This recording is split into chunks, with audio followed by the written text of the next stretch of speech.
Come on.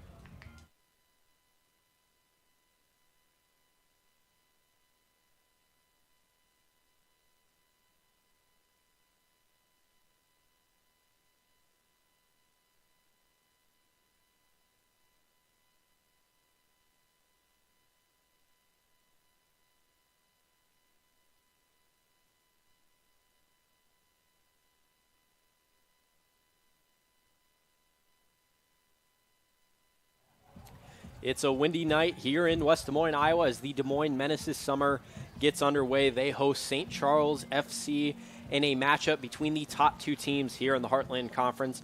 Thomas Campbell, joined by Justin Forster here in the booth tonight. And Justin, this is a game we've been looking forward to for a while. What do you see coming tonight?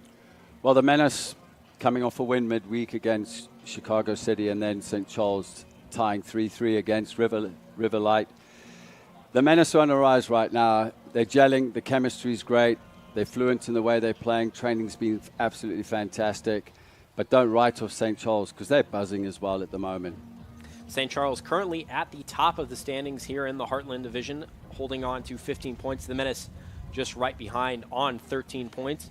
Should be a very interesting game as we look forward to a lot of very promising players playing tonight, and we'll get more into that when we come back. But first we'll take a quick break, and when we come back we will have some players to watch for and just some more facts about this match. You're watching Des Moines Menace Soccer on the Central Iowa Sports Network.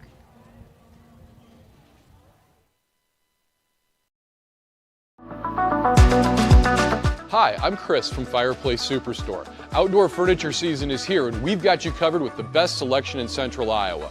We're featuring Poly Furniture by Berlin Gardens. Once you've seen the fit, finish, quality, and materials of Berlin Gardens Poly Furniture, it makes everything else look like it was built in somebody's backyard. We also have Iowa's best selection of aluminum, wicker, wrought iron, cushion, and sling. Fireplace Superstore, just west of Homemakers at 109th and Douglas. Right now at DeArmond Ford Indianola, save big on new Ford F-150s. Get 1.9% for 72 months, plus up to $10,000 off MSRP. The game-changing new Ford Bronco with up to $3,000 off, including Conquest Cash. All month long, new Ford F-150s, 1.9% for 72 months, plus up to $10,000 off sticker. The all-new DeArmond Ford Indianola, just minutes south of the Metro. DeArmondFord.com.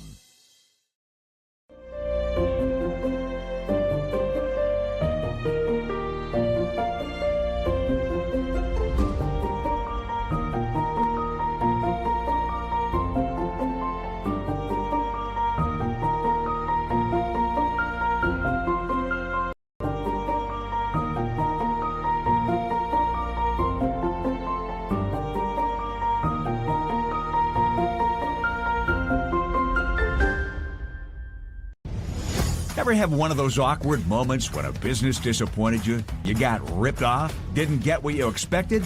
The Better Business Bureau can help you avoid these uncomfortable situations. BBB accredited businesses are honest, ethical, and reviewed annually by the BBB. Don't experience another awkward moment with a bad business. Trust the ones that operate with integrity. Look for the BBB seal. It's the sign of a better business. And find a better business anytime at bbb.org.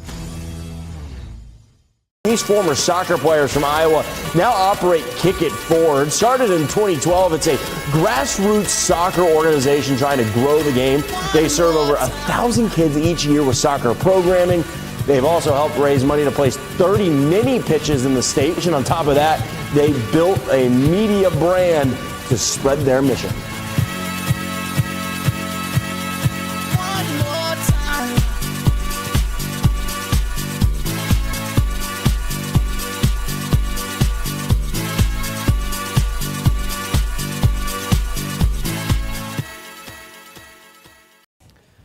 Welcome back to Valley Stadium. I'm Thomas Campbell, joined by Justin Vorster here as the Des Moines Menace are preparing to kick off against St. Charles FC. Match of the top two teams here in the Heartland Division.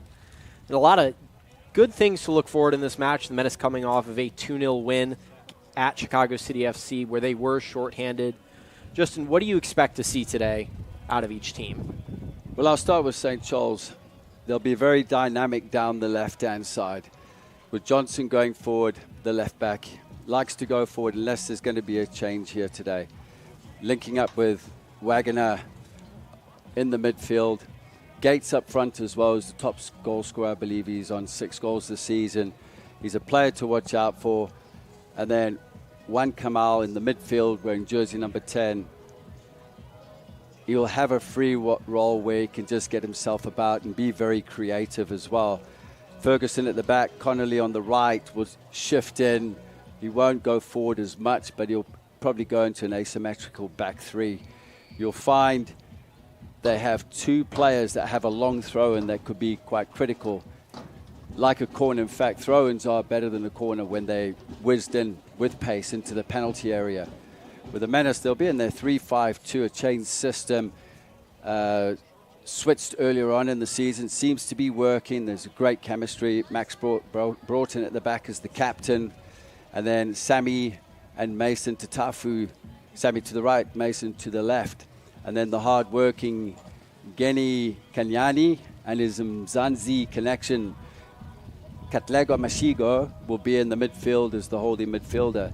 And then going forward, very dynamic with Marco Manduzio on the left, and then Felipe Agustini and Edri Concieras up front. And of course, that man, Mark Torres, working extremely hard in the midfield, partnered up with Kenshin Uneo. And it's going to be dynamic. The guys are flying right now. You'll expect in transition the Menace to go vertical as quickly as they can. With that, we will take a look at some of those players to watch. First up, for the Menace, you've already mentioned them, Justin. Felipe Diagnosti. He's just returned to the Menace lineup. He featured just a few years ago for the Menace and now back. He played against Chicago City on Wednesday, but he's returning from the TST 77 soccer tournament that just happened. He was playing for Inter Milan at that tournament, so he'll be very important for the Menace to have today. And then for St. Charles, they've got one of the most dynamic players in the league, being John Gates up top. He's got incredible pace, and he leads the league with goals on 6. Justin, what do you expect to see from these 2 players today? Would you expect them to each get a goal each? Well, Felipe Diagostini is very creative. You saw the build-up in the goal against Chicago, where he loves to cut inside. He'll play the combination. You're going a forward run. If the defender doesn't go with him, he's breaking lines. If the defender does go with him, he's creating space for one of the midfielders to come into. Gates will be very dynamic. He'll be on the left-hand side, but expect Gates to switch possibly with Iweu on the right-hand side, wearing jersey number 9. And then obviously up front, wearing 19 is Karolacek. Up front, excuse the pronunciation, I'll get that right as the game goes on. But St. Charles, they're flying right now, apart from the draw the other day, 3-3. They have made a change in goal where Lamadou comes in. We didn't get any insight as to why. We don't want to judge or suspect anything. We just think that it might be due to the game or possible injury. Scapolo had played every minute for St. Charles up to this point, but will be replaced by Lamadou. And you mentioned it earlier, St. Charles coming off that 3-3 draw against Riverlight, their second 3-3 draw against Riverlight of the season, really needing a win. The Menace have a game in hand and are only 2 points behind, so a win here would propel them to the top of the standings of the Heartland Division. And it's very crowded at the top. You've got a few teams just separated by a few points. Peoria is up there with 11. They're in fourth, but they are 2 to 3 games behind each team. So as we approach July and as we approach the real meat of this season, what do you expect to see tonight in terms of the fight? Because this opens a 3-week stretch where it's must-win games for every team. Every game's going to be a fight. You know, normally in the division, there's 2 teams in it, or maybe 3, and it's every single game. When we go down to fourth with Peoria, all 4 teams are going to be fighting. Every single point is going to be critical for the playoffs coming up. And with that, we will take a break. And when we come back, we will have starting lineups and the kickoff between the Des Moines Menace and St. Charles FC. You're watching Des Moines Menace Soccer on the Central Iowa Sports Network.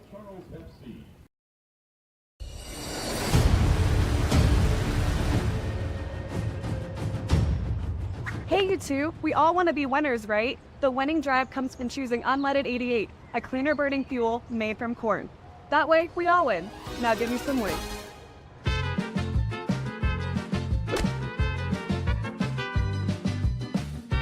That's the winning drive. Now let's go get some tailgating snacks.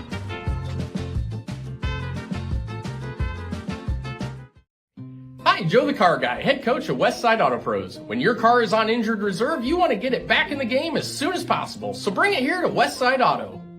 I have the team of experts that can fix every automotive injury, whether it's a fractured joint, a broken part, or if your car just got its bell rung. We'll do a complete physical to make sure your car is game ready for the entire season. So bring your car to Westside Auto Pros and we'll get you back in the starting lineup in no time. Hey, you guys are dogging out there. Move it, move it, move it. Over 1,300 vehicles on WaukeeChevy.com. Schottenkirk Chevy Waukee. If we don't have it, you can build it. Newly expanded service department means we're hiring. See the openings on WaukeeChevy.com. Schottenkirk Chevy Waukee. WaukeeChevy.com. Free Godfather's Pizza begins with the download. Order through my new online ordering app and start earning free pizza and sides. It's easy. Download the Godfather's Pizza online ordering app today. Do it. Hi, I'm Chris from Fireplace Superstore. Outdoor furniture season is here and we've got you covered with the best selection in Central Iowa.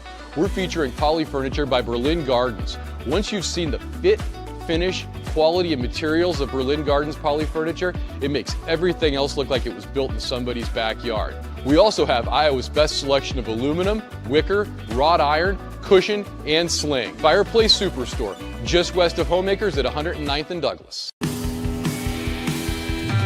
Summertime run in the 515. The air's getting thicker, the heat on the rise.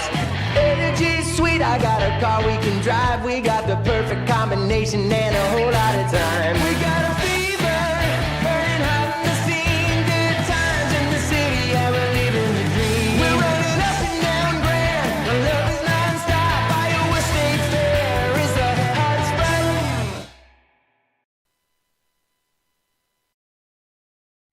Hi, Joe the Car Guy, head coach of Westside Auto Pros. When your car is on injured reserve, you want to get it back in the game as soon as possible, so bring it here to Westside Auto. I have the team of experts that can fix every automotive injury, whether it's a fractured joint, a broken part, or if your car just got its bell rung. We'll do a complete physical to make sure your car is game ready for the entire season. So bring your car to Westside Auto Pros and we'll get you back in the starting lineup in no time. Hey, you guys are dogging out there. Move it, move it, move it. Great savings on all Chevrolet and GMCs at DeArmond Automotive Knoxville. New 2024 Silverado 1500 double cab starting at only $41,799. Receive up to $8,500 off a new 2024 Sierra 1500 Elevation and the 2024 Silverado 1500 crew cabs with up to $9,000 off MSRP. Save big now on all new Chevrolet and GMCs in Knoxville, Iowa. DeArmondChevyGMC.com.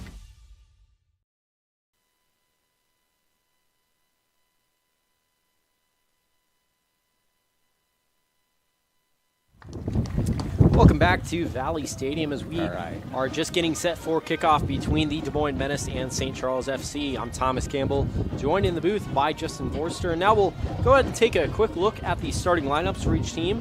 First for the visiting St. Charles FC. Starting in goal, it's a change. It's Greg Lamadou, number 0. Then it's Mitchell Ferguson, number 2. John Gates, number 7. Jack Wagner, number 8. Toki Iwao, number 9. Juan Kutri, number 10. Brandon Seal, number 13. Isaac Johnson, number 17. Jacob Kareljak, number 19. Cooper Wilson, number 20. And Christopher Colony, number 22. Now for the home Des Moines Menace. Starting in the net once again, it will be number 31, Enzo Carvalho. Back 3 consisting of number 4, Mason Tatafu. Number 5, Max Broughton captaining the side. Number 29, Sami Lachekar. A midfield trio of number 23, Kenshin Uneo. Number 10, Katlego Mashigo. Number 8, Mark Torellis. Out wide for the Menace on the left, it'll be number 13, Marco Manduzio. Number 2, Geni Kenyane. Then a strike partnership of number 6, Edri Ciceres. Number 7, Felipe Diagnostini. And Justin, it's an interesting lineup. It's a new lineup for the Menace tonight. Who are your players that you're expecting to see big things out of? All of them. To be honest with you, I mean, there's the piece at the back with the defending, led by Max Broughton and obviously Enzo Carvalho in goals. Enzo, the tall figure, powering figure. Victor Hoiberg played on Wednesday night against Chicago, and tonight Enzo's playing. But to the left of Broughton is Tatafu, also a big powering centre back, very physical, got lots of technique, can ping a ball. Sami Lachekar on the right, the Peruvian. You know, you'll add a dynamic fluidity to the team as well going forward. Very technical play, good in defending. He's defending a lot better now as the season's gone on, and the expectations of Troy McCarroll, the coaching staff. But obviously Felipe Diagostini, he'll definitely show something going forward with Edri. Edri's fantastic, the workhorse.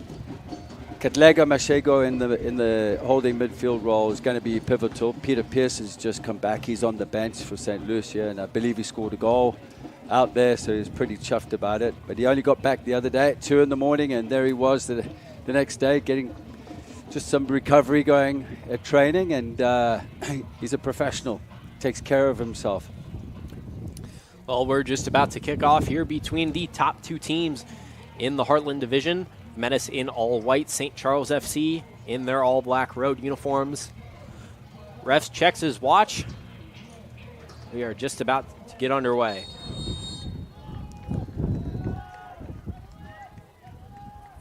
St. Charles with the ball early. Played over to Wilson. Wow.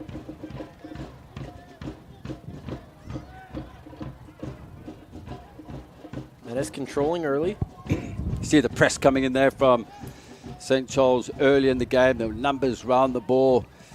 One Kamal, Wagner, Steele, Osil. That's the press. There's a high intensity about the way they play, and you'll expect that from them. You know, a lot of people say they'll come out of the bat early, they'll run all day, they'll press, and then it kind of opens up later. I only judge once I've seen it. So St. Charles likes to play incredibly fast. Will be interesting to see how that goes up against the Menace's high block. Tatafu just caught in possession going forward there by Seal. Uneo to Tafu. Iwao, sorry, on the right-hand side here. Carroll check, the striker up front for St. Charles, target player. Agustini gets his first touches of the night. Uneo now. Nice run there from Uneo. Ferguson did well to clear. Tatafu with it. Back to Broughton. Both teams showing some patience here. Torrella's great turn, checking his shoulder, just see the direction the defender Seal was coming in from, turned him on the opposite. Kenyane the ball in. Taken away, dealt with well by Wagner. Shigo, Kenyane.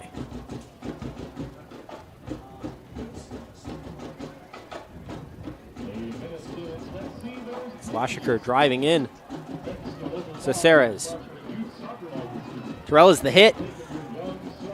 St. Charles does well. Back to Caceres. I like the way the Menace are moving the ball. It's quick interchange of passing over 5-6 yards. Kenyane manages to get on the end of that cross and is taken down by Gates. Looked like a free kick from here. No call. Back to Broughton now for the Menace. See how Lachekar gets forward and Kenyane just sits in behind. You'll see a lot of that from Sami going forward on the right-hand side. He likes to get involved. He played in a back four usually on the right-hand side where he'll come inverted into the midfield. He has that dynamic piece about him and the way he plays. Now to Lachekar. Caceres. Leaves it for Kenyane. Kenyane into Diagnosti. Ball looking to get through, and there's the call of handball there. It was a close one as that ball was played in from Kenyane on to Diagnosti.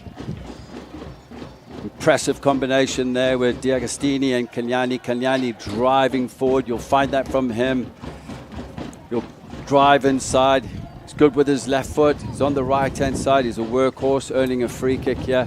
And this is what you're going to find from the Menace, especially with Felipe Agustini up front. He likes to combine with players coming into him and just playing them into the game.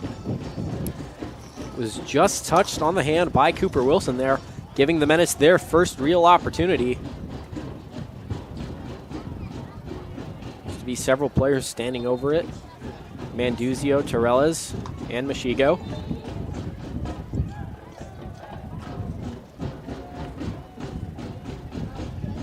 Impressive start so far from the Menace. Troy McCarroll, Austin Gokner will be very happy with this start. Free kick just 25 yards outside of the box. Manduzio, the shot, the hit! And it's beautiful from Marco Manduzio. Opens the scoring less than 5 minutes in to this match.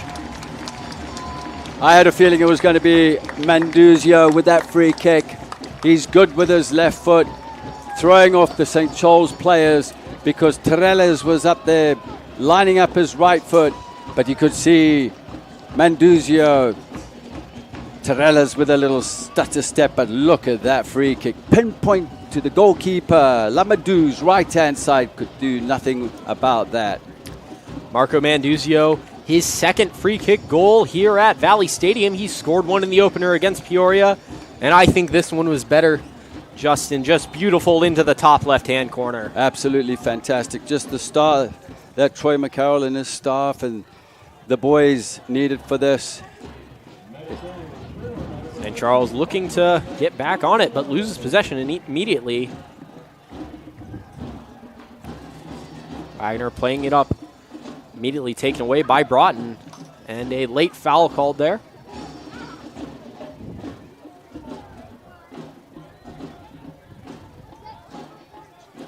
The free kick stunned St. Charles. Now they have to come back into the game where they're used to running at teams and causing absolute havoc. All played in, and wow, looking to run onto it. Carvalho is there to claim. Tatafu just shielding the ball into Cavallo. But that was St. Charles driving the ball forward, testing the back line of the Menace. Turn them, get them running towards their own goal. Cavallo will play a high line. Ball played back, and I apologize. We were given an incorrect lineup. That is Andreas Capolo in the net for St. Charles. Getting the start over Greg Lamadou.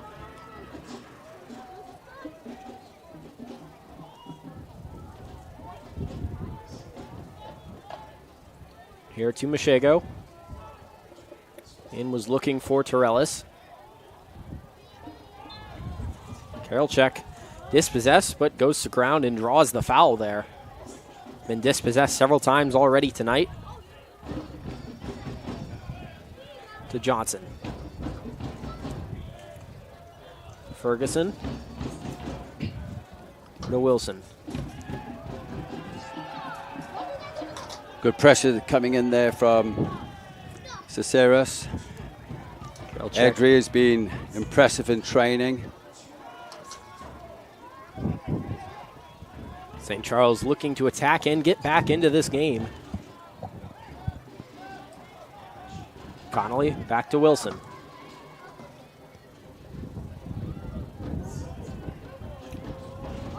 Well, already you could see Thomas in the far side, just out of the shape there.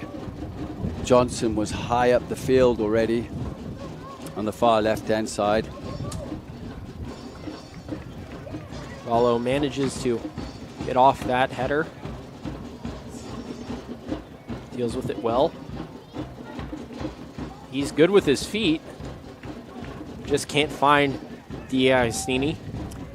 D'Agostini wanted the ball in the half space area. Enzo just came around the ball too much out for a throw on the touchline. You see how quickly St. Charles got the ball, and there was the press from Edry. D'Agostini now. Some footwork. And drives the shot right at the feet of Scapolo. Super piece of skill there from D'Agostini. That's what you're going to see from him as he drives in. You'll look at the defender and how they're standing. Just nip the ball onto his right foot. The goalkeeper Capola had it covered. Scapolo started every match for St. Charles this year. All played in. Here's Karolchek. You can see Karolchek is annoyed with himself there because he knew he made the right run at the right time, in the right space, and just tripping over the ball. Goes out for a St. Charles throw-in. All the way back to Gates. And Machego holding on. Fouled there by Gates. John Gates was in a wide open position off that throw-in.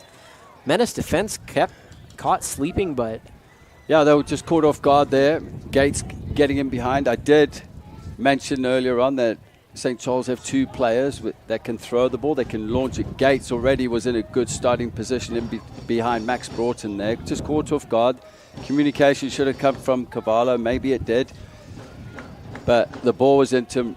Didn't get the right touch, but there was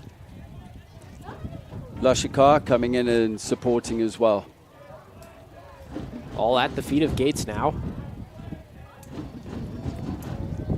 Sami Lachekar has his hands full tonight with John Gates, but so far has been up to the challenge just 10 minutes into this match.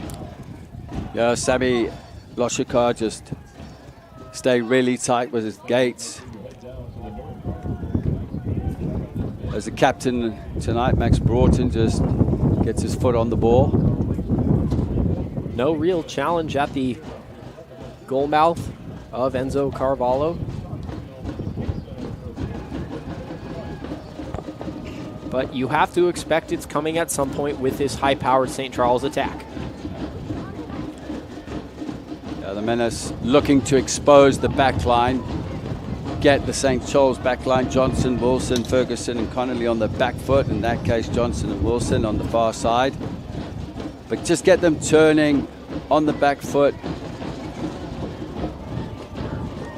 Here's Wagner. Sent out of bounds, kept in by Manduzio. Agustini. Out off Wagner for a Menace throw-in. Johnson did well on that last long ball from the Menace. Caceres was in pressure once again. Yeah, and that's part of it as well, is try and stretch their line, get the ball in behind, test the back line of St. Charles. That was well played there by Broughton, just taking the ball away on his right foot. Tafu under pressure as well. Ball up, dealt with by Johnson. Yeah, it was well read by Johnson. To Gates. And Lachekar does well, winning the ball away, but out for another St. Charles throw-in. You mentioned it in the open, that long throw-in that those wide players for St. Charles possess, and they've gone for it twice here. And the key is as well, Troy McCarroll mentioned this, is that transitional moment on dead balls is where the Menace aren't quick enough. They're not reactive, and it was seen on the first one. Luckily on the second one, they're quick with the long throw. They won't wait. They want that ball, they'll get it thrown in. And Max Broughton just managing to get his head to it, guiding it back to Enzo Cavallo. Ball out here for the first goal kick of the night for St. Charles. Menace have really completely dominated possession to this point. Yeah, it's something they want to do. They're going to press on the goal kicks. They set up to press. Capola decides he's going to go long. See, as the Menace was set up, they were man for man. Something that's been worked on in training this week. Missing Julian Cisneros, receiving a red card against Chicago City, so he's out for 2 games. Broughton does well with his feet there. A good turn there by Broughton, keeping Karolczyk at bay there. To Kenyane.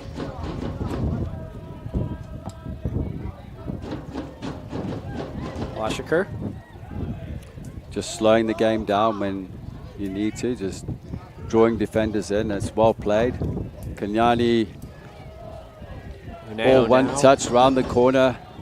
And that's the moment as well, Thomas. You know, as you slow the game down when you need to, try and draw the defenders in and then find the spare man. Out for a Menace throw-in. Menace in another threatening position. Tatafu receives. To Oneo looking to flick it on. No one in the vicinity. Now with Wagner. Yeah, Oneo was looking for Edry. Edry was behind him, moved off the shoulder. Oneo did check his shoulder. It's a testing pass from Tatafu back into Enzo. Cavallo. Cavallo does well there, just clearing under pressure from Karolczyk.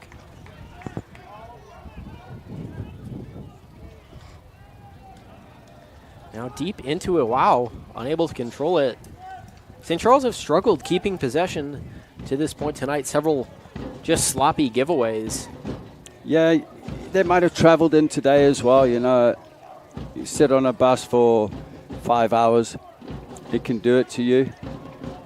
Most likely they got in early, had some lunch, went for a walk, you know, just stretched the legs a bit.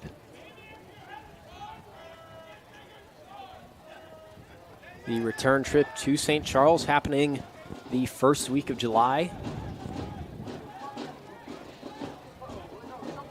Ferguson off to Seal. Seal just checking his shoulder, seeing Torellas coming on his left, and he turns out to the right. That's good pressure on the far side from Kenyane on Johnson. Just monitoring him. That's what you'll find there with Kenyane on the right as the wing back. His work rate is unbelievable. He'll put in a shift, get up and down the field, as you see Menduzio has done here on this side as he's looking to intercept the ball there of Connolly. Back to Wilson now. St. Charles growing into this match, and that foul from Kenshin Oneo. See how they look for the quick free kick. Good positioning there from Menduzio in the right space, just blocking out the diagonal ball. Had it covered now to a wow. Wow. Shot from Wagner. And dealt with well by Broughton. Oh, wow, showing what he's got. He's got a few tricks up his sleeve with step overs. Uneo came in and covered Tatafu in the penalty area. Lachekar finds Caceres. Lachekar the ball into D'Agostini. Intercepted. Now with St. Charles.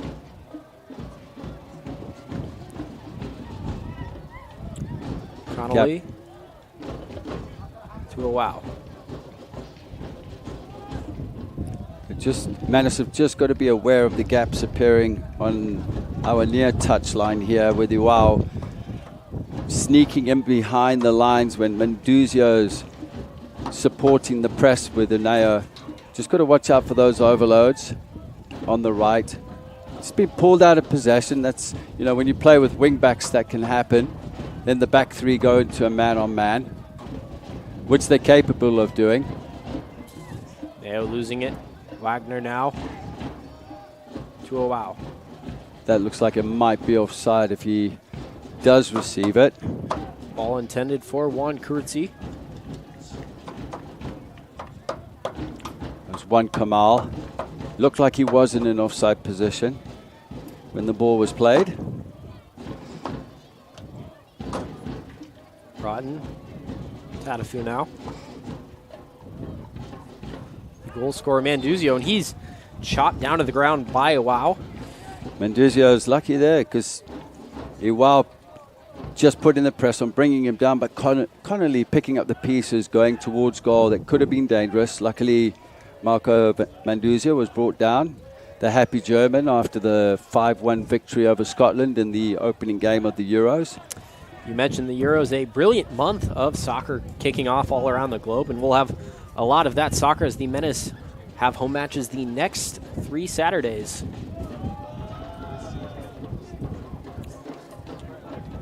Now with Wilson. Ciceros just put in the press on. That was well played, forcing the ball into Manduzio. He's just lost it here, didn't quite release it. Wagner bringing it forward. All in for Karolchek. It was Tatafu and Katlego going in for the challenge. Karolchek into a wow. A wow gets a foot on it, and it's just wide. Out for a Menace goal kick. Iwao coming off the... Lachekar has him facing his own goal. He can't really spin him. There he's just received the ball wide on the touchline, cut in, obviously onto his favorite right foot, created enough space. Honestly, I feel he should have done better with that, but luckily for Enzo and his teammates, Carvalho saw that ball over the bar, but something to watch out for because later on in the game you don't want him connecting one, but that is dangerous if the cover doesn't come through.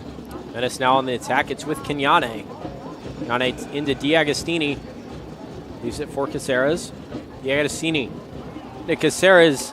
Scapalo does well there to shut down the Menace attack. That was a promising combination there from Caceres and D'Agostini, both very skillful. Love the tricks and flicks, can carve you open. Like, just something to watch out for. Caceres was lining up the shot, saw the defender coming across, held on to it. Then looked for the combination with D'Agostini. Very mishit there by Scapalo. Goes out for a Menace throw-in.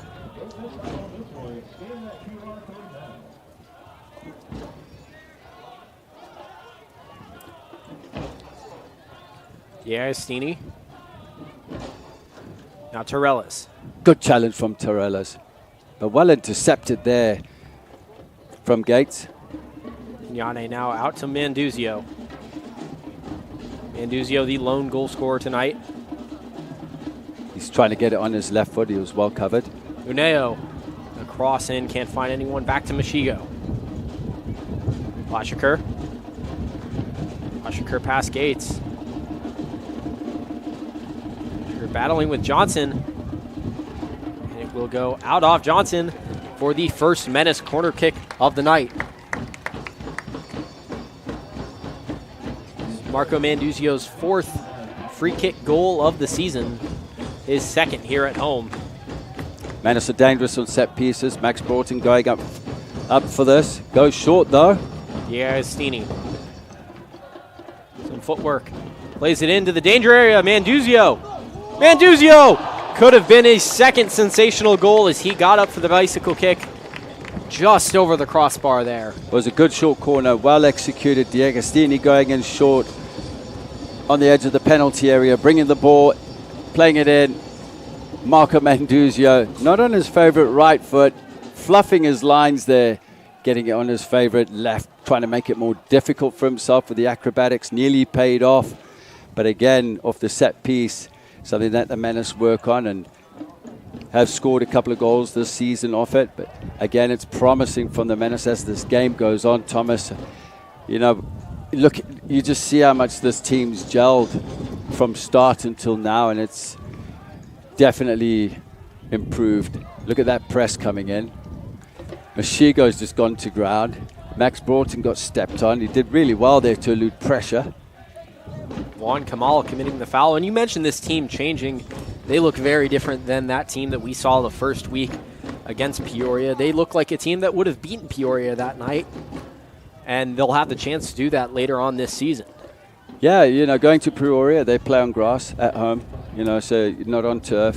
Menace train on turf. I'm sure they'll get some sessions on grass before they head out there. All played in. Marco Torellas was too far to the right-hand side. You talk about that what if. Gates now showing his speed, but Lachekar wins that. Lachekar's gone down. He's holding his hamstring. He did really well to get to the ball there. That doesn't look very good. Menace need to kick the ball out of play. This is dangerous. They need to get players back. Juan Kamal, the shot, and wide of the post. A dangerous opportunity for St. Charles with Sami Lachekar down for the Menace. That would be a tough loss for Des Moines as Lachekar did score in the 2-0 win against Chicago City on Wednesday. All the players are warming up there. I would say Carlos Hernando. So Carlos Hernando, who's fit, will come in to the right-hand side. Sami Lachekar, it looks bad. He was holding his hamstring. He did really well there. He got across Gates. Gates putting pressure on him. Managed to get it back into Enzo Cavallo. But that doesn't look good. I think it's Hernando that will come on, to be honest with you. Right centre back. Quality player from Madrid, not the Real, the Atletico. He reminds me of that all the time. Lachekar is still down. He did so well. Hernando's going to come on. Didn't travel to Chicago. Stayed here. Trained here. On the bench for this game. Now he's going to step back in. And as we all know, Max Broughton and Carlos Hernando, they play at the same college. And they just won the national championship. So they have a good understanding together. We lost McCready early in the season with a torn labrum. Injury's been a problem for the Menace this year. George McCready with the torn labrum, and the local player Leroy Nzaguzzi out with a back injury for the rest of the season. Unfortunate for both players. It's very unfortunate here for Sami. He's worked hard. He's got into the team. He's a great character. He's from Paris. He is standing but being helped off the field. Feel for the lad. He's stepped in. He had a good game on Wednesday. And these are overloads as well, you know. They rested the travel. They got in at 4 o'clock in the morning Thursday. They didn't have to train. They did a light recovery at the gym. Then they trained on Friday. You're not getting the right recovery. Normally you need 48 hours. And, you know, you've got to try and get as much in as possible as far as preparing for the opposition and during the week. And it's a heavy overload, but Carlos Hernando coming into the game for the injured Sami Lachekar. And with that, the Menace will switch things around a little bit. It will be Hernando on the left with Mason Tatafu switching over to the right side of play. Tatafu, a natural right footer, would prefer that side.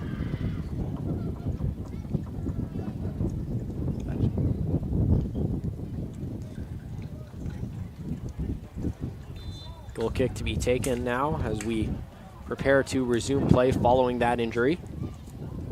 Broughton goes short.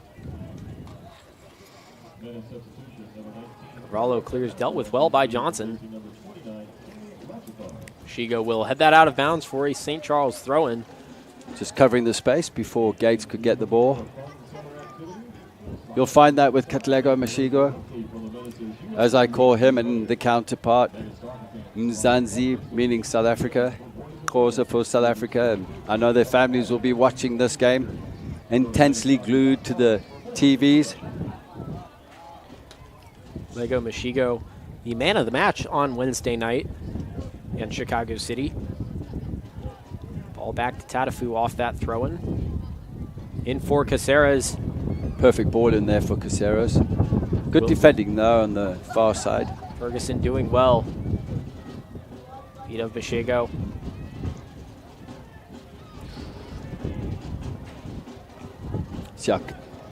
Katlega Mashigo just steps across the ball, shields it away.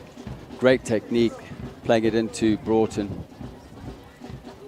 Tatafu forced to play the ball back to Cavallo, under pressure there from Gates on the far side.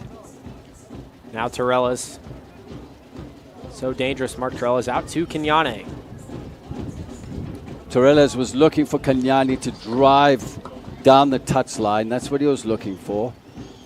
And that's what Enea was looking for out of Torellas. You could see Torellas wanted that ball at feet, but the idea was there. It was a decent ball and I could see Troy McCarroll communicating there with Mbugeni on the far side. Kenyane did really well to work back into the team when he was left behind training here. With a squad that was left behind, he put in the extra works. No complaints, held high expectations, standards, and got himself back in the squad. Broughton back to Carvalho. Gates giving chase. Gates has so much speed. It's a good ball played in there from Tatafu. Kenyane on the end of it. That should be a free kick, and guess who might step up for this? I'd only assume it would be Marco Manduzio, who scored from really the exact same position in the first week against Peoria. That's right, he did. It was from the opposite end on our near side. But the chance to do it one again. That foul committed by Isaac Johnson. Just a rush of blood to the head. You don't, if you've done your homework on the Menace, you don't want to give away free kicks in and around the penalty area. Kenyane did well to get to that. It was a great ball from Tatafu. Manduzio into the back post. It was well defended there, flicked away. And it is a corner, so I believe that was Wilson or Ferguson it came off. It will be Agustini to take this corner kick. Right footer playing in an in-swinger. You mentioned the Menace so dangerous on corners. They've scored a couple times this season off of set pieces. Felipe D'Agostini is very technical. He can pinpoint the corner with the in-swinger. And it comes.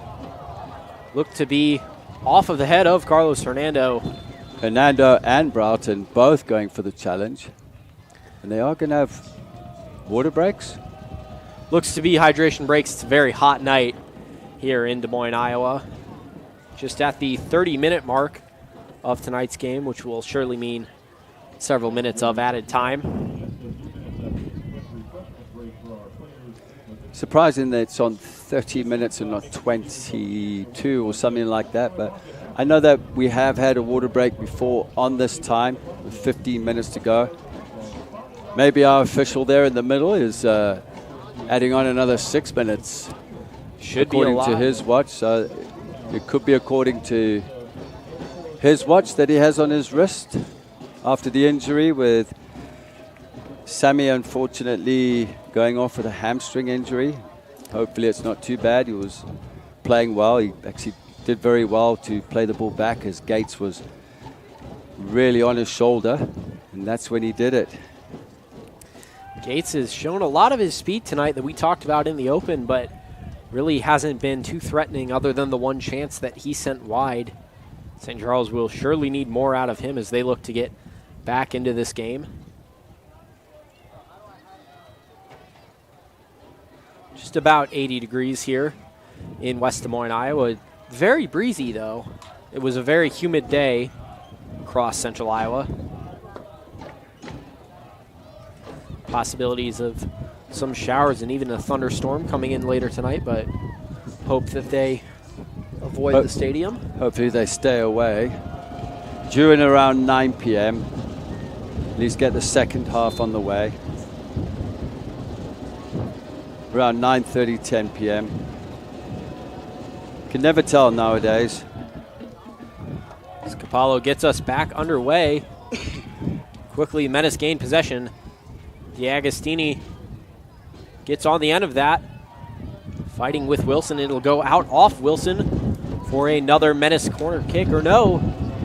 Ref says off Agustini for a goal kick for St. Charles. St. Charles haven't been able to play out the back like they want to. As the Menace are pressing man on man. They set up to press the two center backs. Man on man and behind.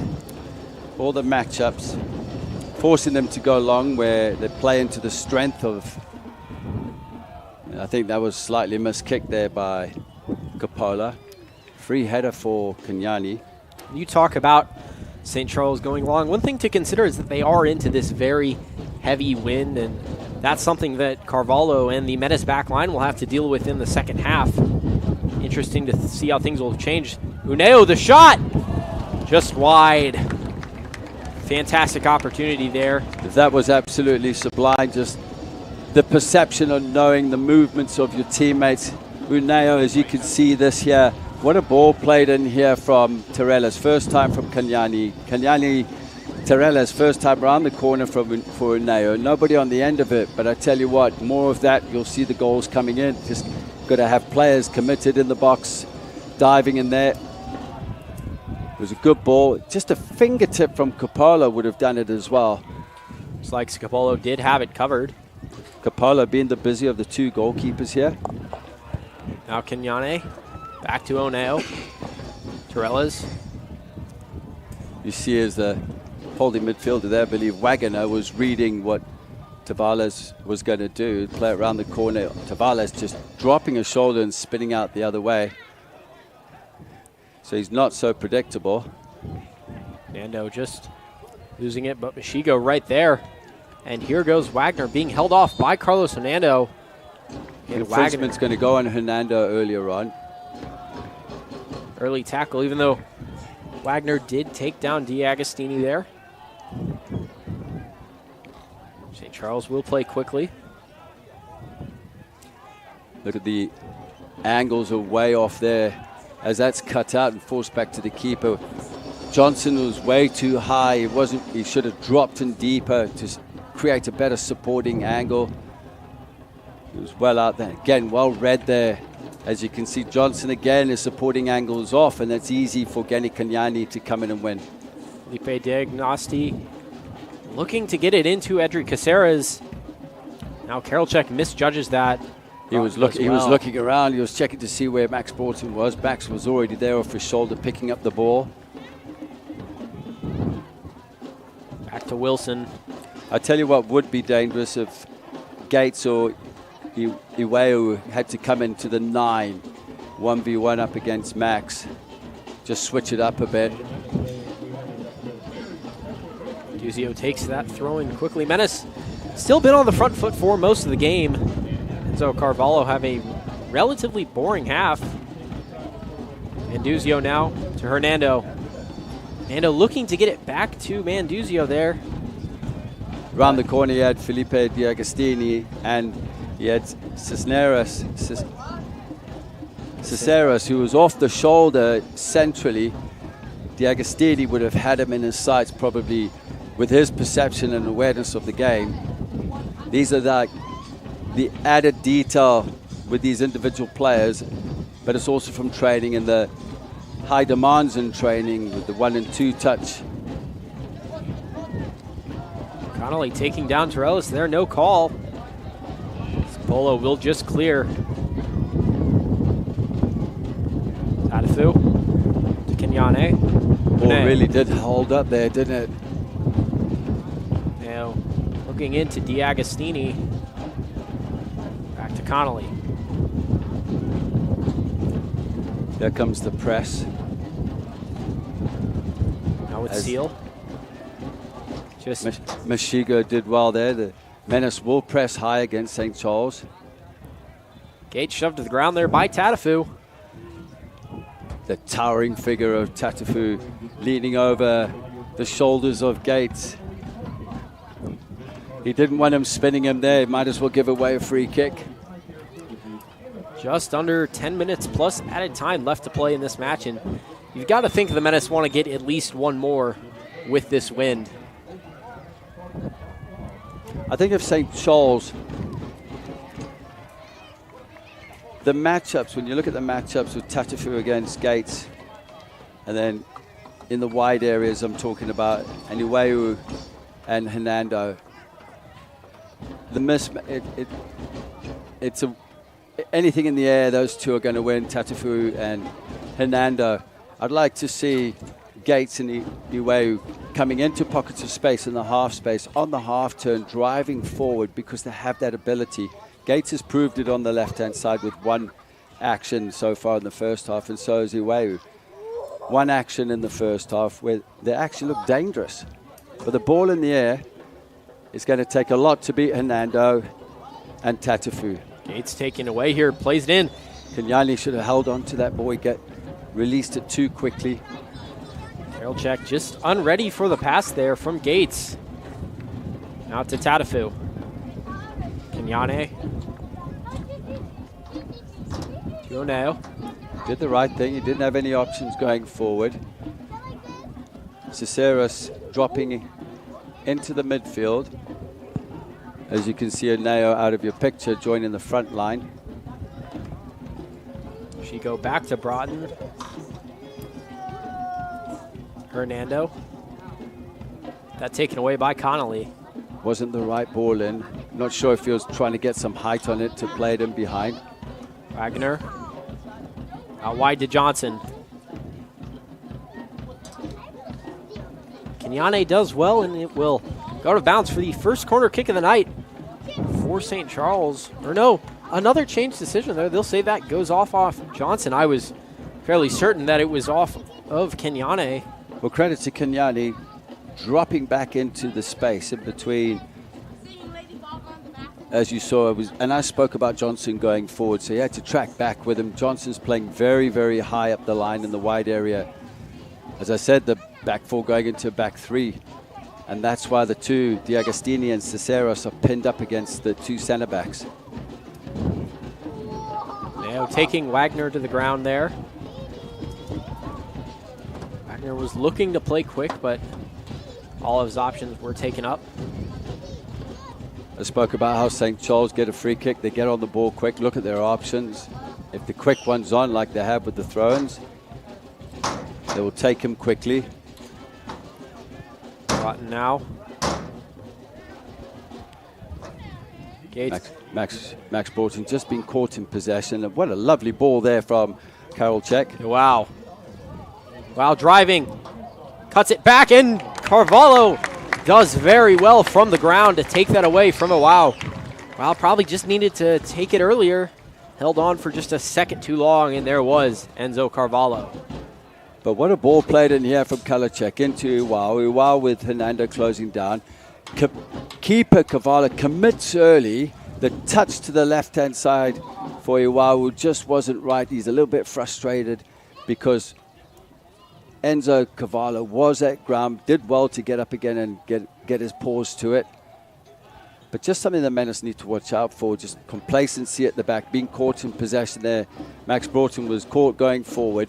There were gaps in behind. And then it was the quick ball again in transition played from Karolchek. Lovely ball with the outside of his right foot. Finding Iwao, pinpoint. Iwao will be frustrated. That could have put St. Charles back in the game just before halftime. Torellas now is the Menace on the attack here. Manduzio. And this is where they need to slow it down. go into halftime with the lead. Don't do anything silly. Mando back to Broughton. Tatafu. To Oneo. Tatafu. Torellis. Torellis on the half turn. Sarah's Menace being very patient here, not wanting to do anything too risky just 3 minutes before the half. That ball in for D'Agostini. Out for another St. Charles goal kick. See Carlos Hernando, his intentions there to break the line with a pass. To see Troy McCarroll stepping up on the touch line on the far side, indicating keep the ball, obviously knowing that we're coming up to half time, and keep St. Charles moving. You see, that's what they're trying to do, is put pressure on them at the back so they can't play the long ball in for Carol Check. Polo for Ferguson there. Into Gates. Gates held in check so far tonight. That's exactly where the Menace want Gates, is deep inside his own half on the far touch line. Here goes Johnson. Good tackle there from Katlego Mashago. Now he goes down. He earns a free kick. He's done very well there.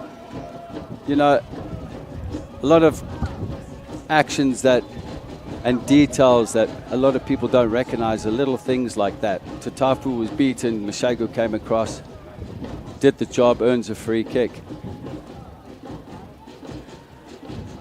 Menace not in any hurry to take this. Just about a minute left to play, plus added time. Tatafu standing over the free kick.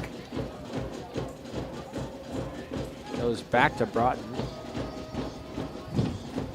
Check looked there to just be creeping up, but Broughton able to deal with it safely. Yeah, he'll play the ball forward for Kenyani. Look at the space in behind. Kenyane into D'Agostini. D'Agostini unable to keep it. Good ball there from Broughton. No pressure on him. Finding Kenyani in behind Johnson. Johnson caught out of position. Ooh, the disky tricks are coming in from Mzanzi over there on the far side. Kenshin to Torellis. Neo was looking to Torellis. Now out to Kenyane. Kenny Kenyane into Kenshin Uneo. Great there from Uneo coming into the space. Vacated by Ciceros on his forward run into the half space areas. Lego Mashigo doing well once again to win that ball out of the air. Marco Manduzio. He's just there to pick up the pieces and distribute. Not like that though. Felipe's angle was quite off. Now D'Agostini. We've seen some footwork from him already. Juan Cabal was just in the right position.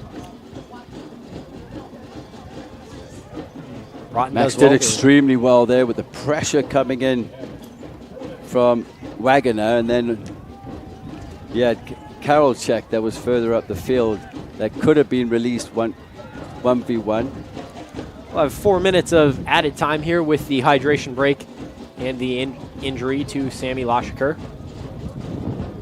Manduzio to take this throw in on the near side. Looking deep for D'Agostini. No one in the area code.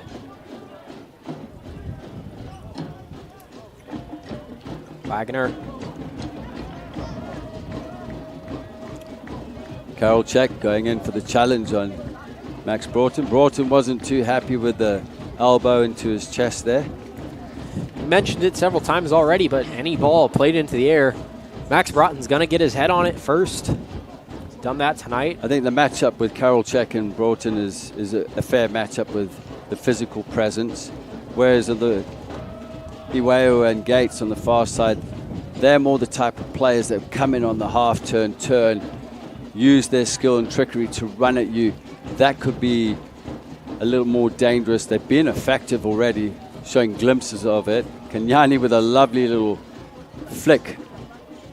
Yane will keep it. Cross back. Caceres the shot! Over the bar. The chance for the Menace to double their lead there. Caceres had the time to take maybe just a setting up touch there. Well, he created enough space for himself, all from the far side with a little flick there from Kenyani into Uneo, I believe. Uneo delivering the ball in. Ciceros creating the space for himself on his preferred right foot. I feel he should have hit the target, at least hit the target from there, because he had 5-6 yards of space off the first defender, especially in the penalty box, which is criminal, but he should have hit the target. Menace immediately win the ball back off of the goal kick. Pinballing around here, midfield. Mason Tatafu does well to keep it away from Gates. You can see Johnson is a little bit deeper now, dealing with Kenyani. Yane to Torellas, immediately taking away Wagner. The Menace attacks have been down the far right touchline. Menduzia hasn't had much on this near left-hand side where he gets a foot on the ball. But it's exploiting the space and behind where Johnson vacates going forward. Torellas to Oneo. Oneo back to Tatafu. Shigo to Manduzio. Manduzzi trying to take on his defenders. He actually does well there. Going down, drawing the foul. Committed by the duo of Connolly. Mashigo was just standing behind him as a support player, hoping for the ball to come back. Manduzia did well. Just near the end of this 4 minutes of added time, potentially one last chance for the Menace. It will be Edric Caceres to take this free kick. Surprised not to see Marco Manduzio standing over it, but looking for the end swinger here to challenge the goalkeeper, I'd say. Caceres hits to the back post, headed on there by Carlos Hernando. Hernando just getting his head to it. He feels he could have done better with that, but what a brilliant free kick. The end swinger is going to be dangerous. You know what that's like, Thomas, as a goalkeeper, having to deal with that ball. Do I come out?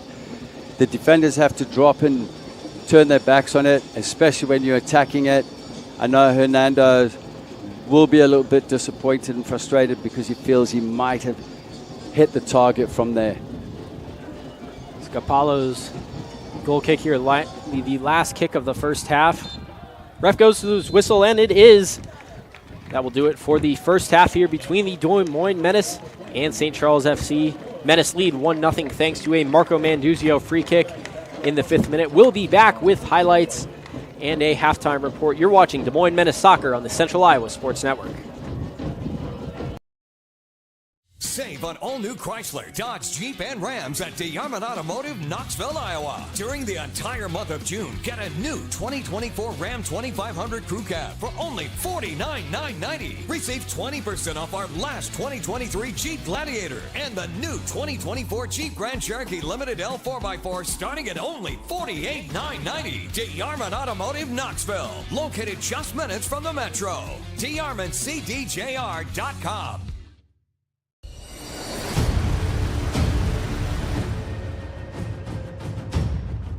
Hey, you two, we all want to be winners, right? The winning drive comes from choosing unleaded 88, a cleaner burning fuel made from corn. That way, we all win. Now give me some weight.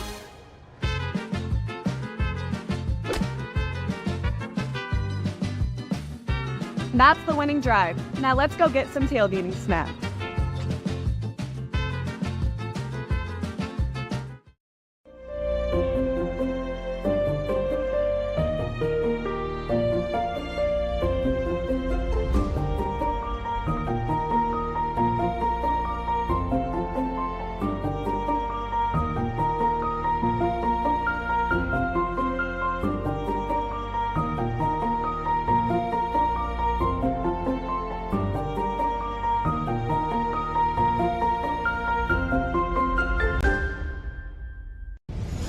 Ever have one of those awkward moments when a business disappointed you? You got ripped off? Didn't get what you expected?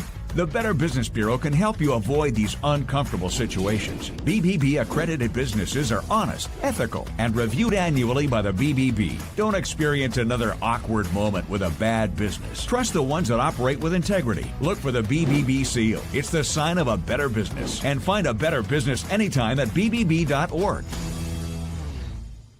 These former soccer players from Iowa now operate Kick It Forward. Started in 2012, it's a grassroots soccer organization trying to grow the game. They serve over 1,000 kids each year with soccer programming.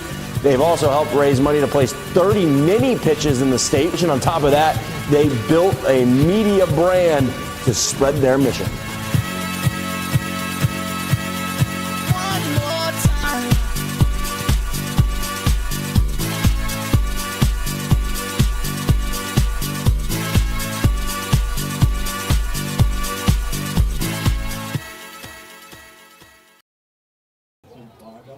Welcome back to the Des Moines Menace facing off against St. Charles FC. I'm Thomas Campbell, joined in the booth by Justin Vorster. And Justin, it was a very, not to say boring first half, but uneventful after the goal from Marco Manduzio. But it was a very dominant half for the Menace, wouldn't you think? It was creative in the final third, that's for sure, with the quick combinations which had St. Charles backline on the back foot. There's one-touch balls round the corner from the midfield areas with Tarella's involved with a few of them, and Kenshin Uneo down the right-hand side, exploiting Johnson out of position, finding the movements in the half-space areas to get the balls across. I think the Menace will be more frustrated with regards to not being technical enough and more ruthless enough in front of goal. And I've mentioned this already, it is 1-0. Both teams have 15 minutes in the locker room. St. Charles will probably get a talking to.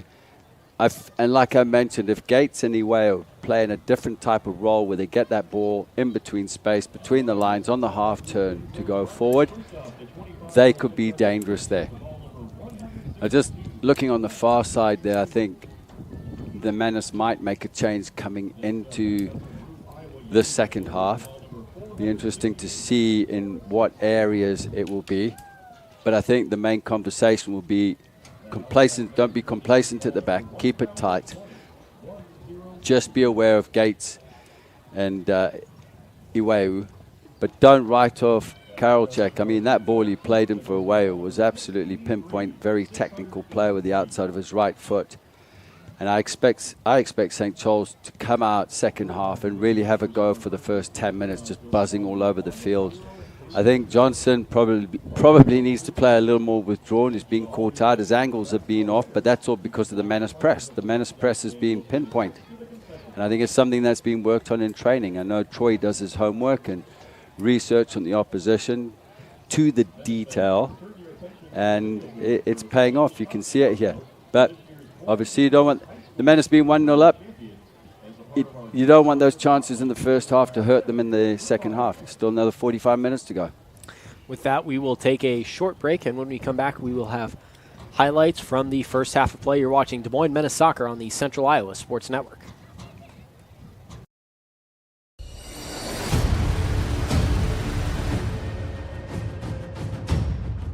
Hey, you two, we all want to be winners, right? The winning drive comes from choosing unleaded 88, a cleaner burning fuel made from corn. That way, we all win. Now give me some wings.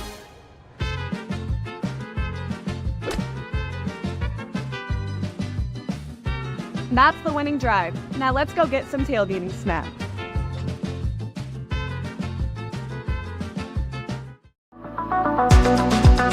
Hi, I'm Chris from Fireplace Superstore. Outdoor furniture season is here, and we've got you covered with the best selection in Central Iowa.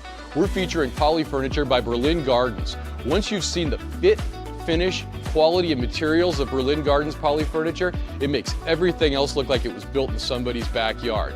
We also have Iowa's best selection of aluminum, wicker, wrought iron, cushion, and sling. Fireplace Superstore, just west of Homemakers at 109th and Douglas. Great savings on all Chevrolet and GMCs at DeArmond Automotive Knoxville. New 2024 Silverado 1500 double cab starting at only $41,799. Receive up to $8,500 off a new 2024 Sierra 1500 Elevation and the 2024 Silverado 1500 crew cabs with up to $9,000 off MSRP. Save big now on all new Chevrolet and GMCs in Knoxville, Iowa. DeArmondChevyGMC.com.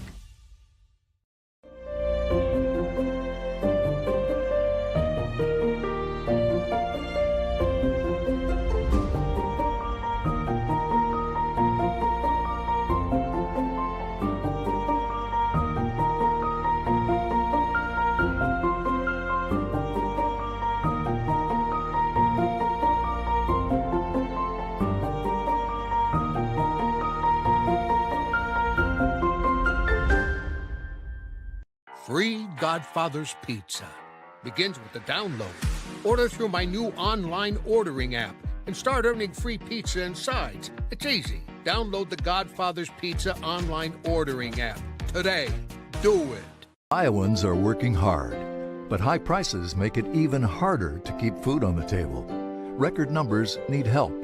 Your neighbors, your friends, your community. Stopping hunger starts here.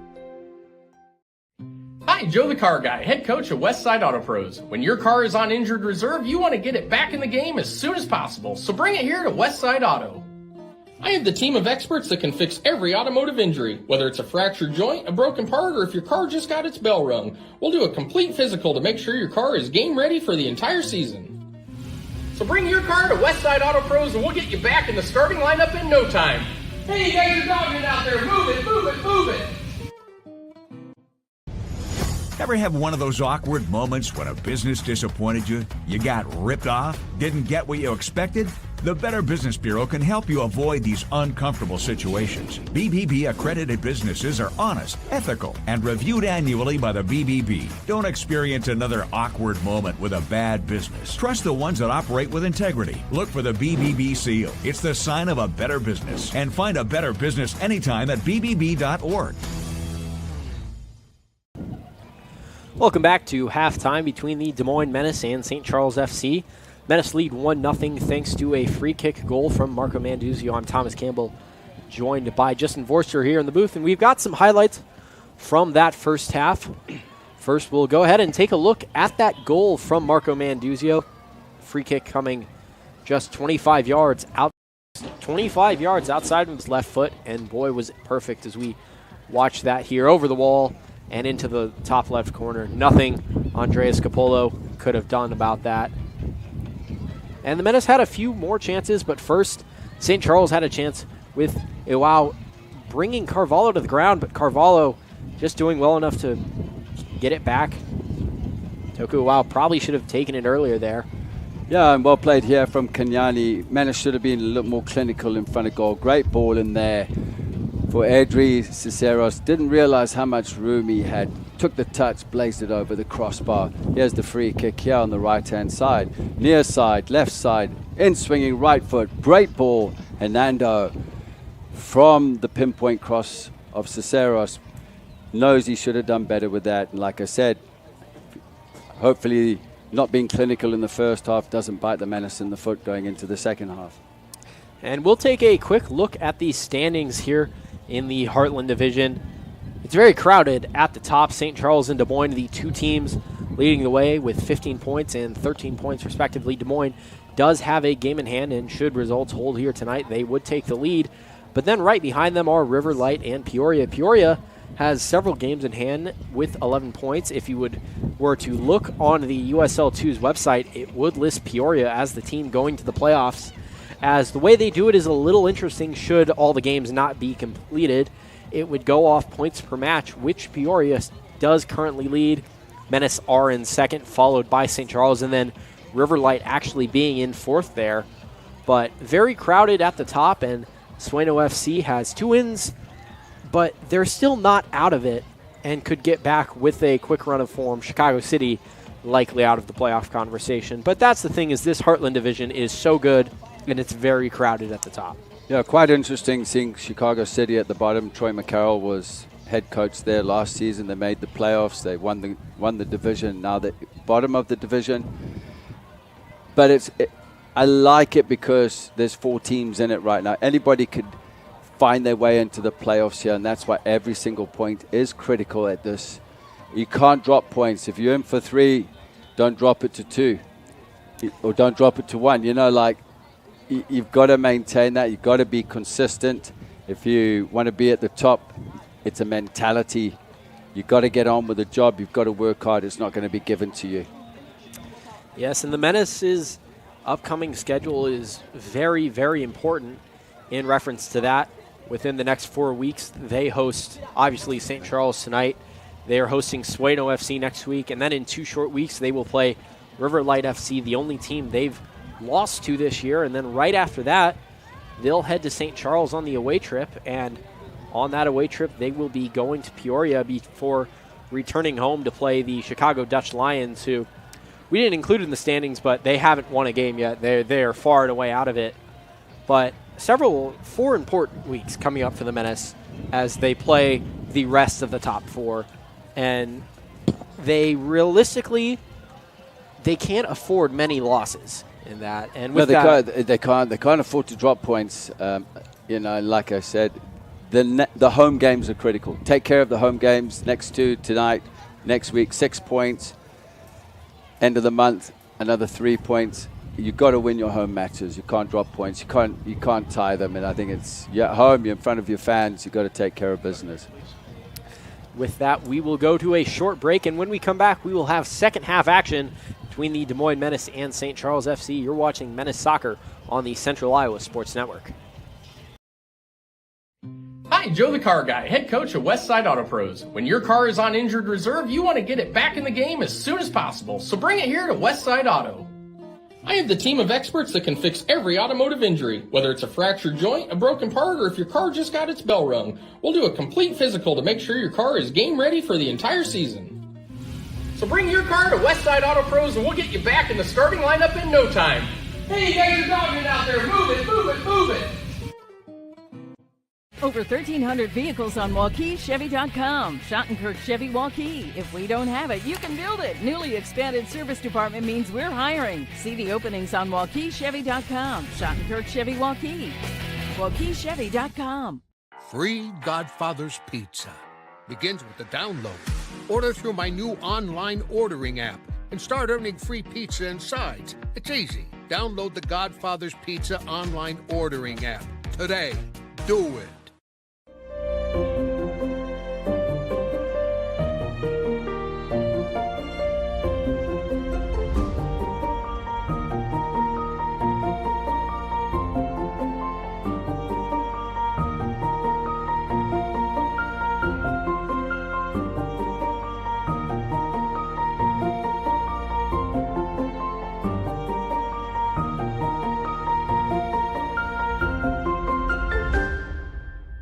Iowans are working hard, but high prices make it even harder to keep food on the table.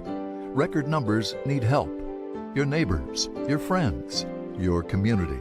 Stopping hunger starts here.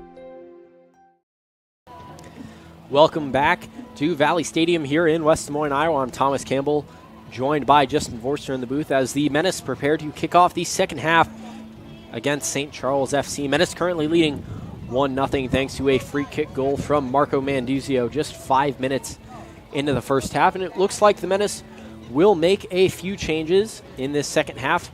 Noah Singleman will be coming on to the game. And also returning to the lineup, number 12, Peter Pearson. Pearson returning from international duty with St. Lucia, playing in World Cup qualifiers, where he did score the equalizer against Aruba to keep them alive in the group. But very good to see Pearson back. He got back just this week. And what do you expect to see from him tonight? Surely he'll be slightly tired, but that's why he's only playing the 45. Yeah, he arrived at 2 a.m., I believe, Tuesday morning. Came down to training. He was there at 9 o'clock just to get his recovery. And that's the professional he is, just coming back from the islands. And they played in Barbados, from the World Cup qualifiers, scored a goal. He's great experience for him as well, representing your country in the World Cup qualifiers. You can't ask for anything more. I nearly said to him, why are you back so early? You're on the islands, the sunshine, the beach. But that's the professional player he is. So the two changes for the Menace will be Noah Singleman replacing Geni Kenyane on the right side and Peter Pearson replacing Kenshin Oneo in the midfield. Looks to be just one change for St. Charles. That's Luca Bartoni coming into the game up top. It's like St. Charles will go with a dual attacker. He replaces number 9, Toki Iwao. So it looks like Singleton, as you mentioned, has come on the right-hand side for Geni Kenyane. And then Peter Pearson has gone in to secure the midfield next to, and I guess they'll rotate in the midfield. Uneo has made way. Kenshin Uneo has made way for Peter Pearson.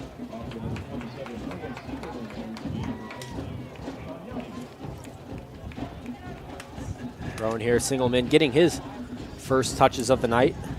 Peter Pearson, normally used to playing in the 6 role, will probably move into the 8 and replace Kenshin Uneo in that role.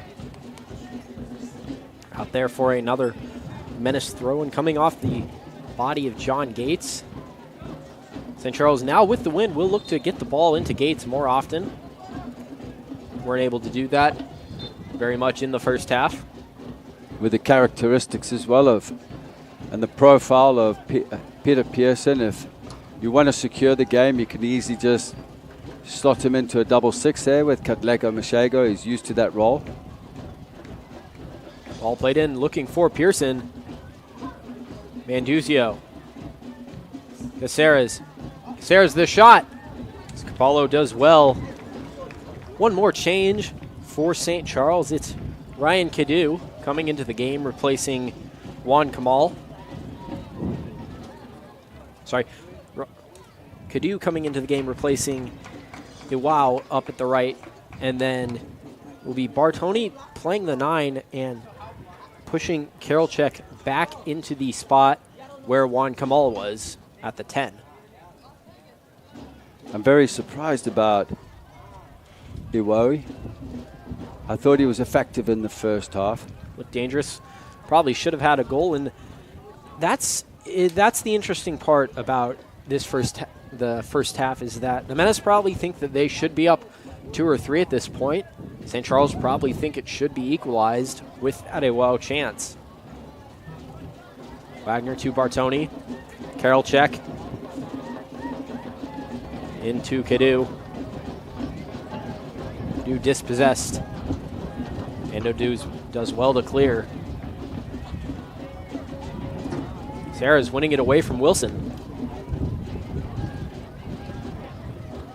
Charles already looking slightly more dangerous than they did in that first half. Bartoni will offer you a number of selections here. He'll check in quickly, check out into the space and behind, try and draw centre backs out of position. That's why he's been brought into this. He'll like the ball at feet, as you saw earlier on, just playing the ball. Look at him here. He's just finding pockets of space just outside your picture. Cadu dispossessed by Hernando. Ball immediately back. Singleman does well there. Ball is played into Gates. Just got to be aware here of being caught in possession as Felipe De Agustini just checked into the space as Singleman was driving towards and drawing in the defenders. He has a chance here for St. Charles. It was cut in there onto his favourite right foot was Gates, and well played there. Good positioning from Enzo Carvajal. Carvalho did well there, keeping St. Charles off the score sheet.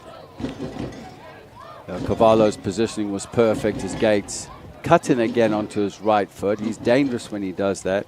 I'm still surprised by Iwawu, but Iwawu and Cadu are the same type of player from what you've seen. Rose does well there, out to Singleman. Shigo to Tatafu. Tatafu's just got to watch the pressure there from Gates. Just Singleman. The foot of number 18, and I apologize, but we do not have a rostered player for number 18 on the roster that we were given. Singleman switches over to Manduzio.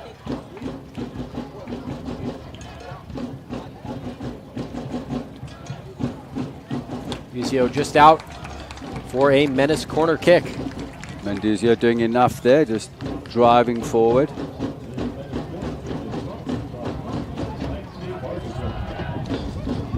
Will be D'Agostini to take this. The in-swinger. Be looking for the head of Max Broughton. And Broughton. Good defending though. Max was all over the shoulders. Bartoni does well now with Tatafu. Caceres. Tatafu. Bartoni's right there once again. Tatafu just rolling himself into the wide area. Didn't have many options. Tatafu. Bartoni takes it away. Tony did well. Now Caceres. Caceres in, looking for D'Agostini. Surprised Caceres didn't try and break the line on the dribble there himself, opting to play it into Felipe D'Agostini, but there was enough black jerseys there to win the ball, especially with the ball in the air as well. Now Wagner.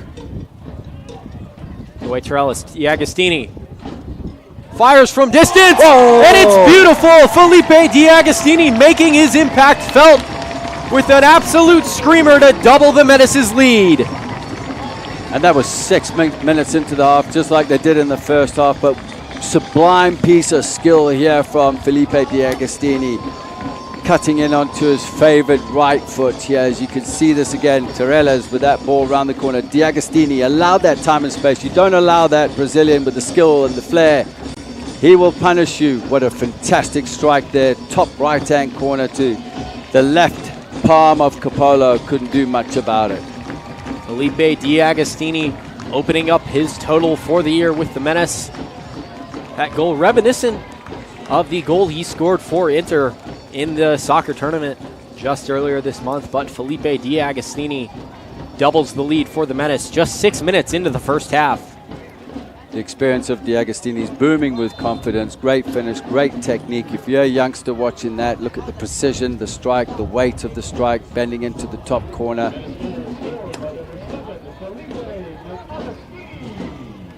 Now Singleman.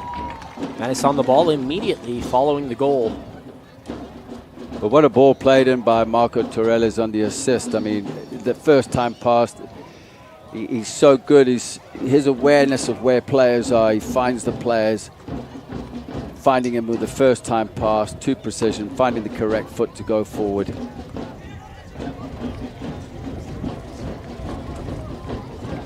Connolly back to Wagner. Now with Gates.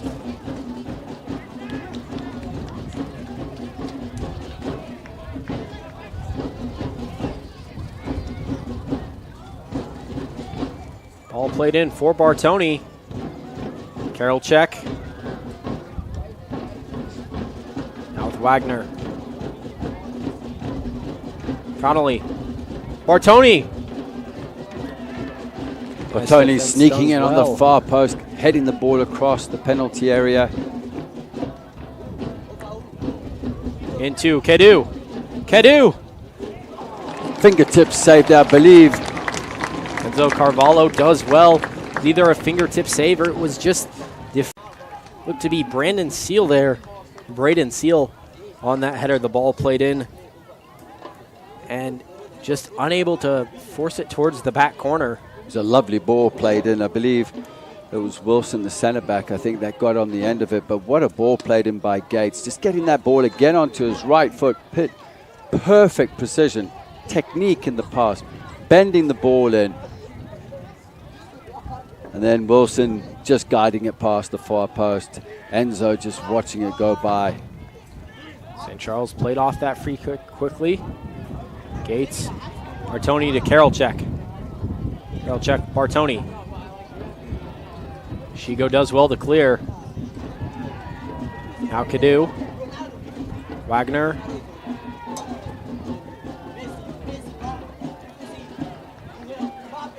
Torres has got to be careful being caught in possession there. Bartoni not even close to the net there. Out for a Menace goal kick. St. Charles looking much more threatening in the last 3 minutes than they had the entire first half. Yeah, Cadu on the far side is finding space with Bertoni as well. And the support from the midfield, they're overloading that area there because Marco Manduzio has just been caught out of possession, out of his defensive line there. He's got to slot into the back line. The overloads on the far side with Carlos Hernando, and that's something to watch out for. There was a nice balance in the first half, and obviously tactically the coaching staff with St. Charles have gone in and they're looking to exploit certain areas of the Menace now. Seal loses it to Torellas. They've got to tighten up in the midfield as well. Seal the shot. We do have a name for number 18. That's Kyle Genenbacher. We apologize. He was listed as 26 for us, but in as number 18 in the left back position. Ferguson to Wagner. So Genenbacher coming in on the left for Johnson.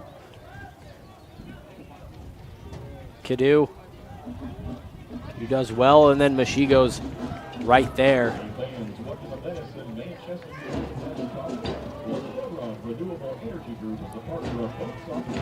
Wagner.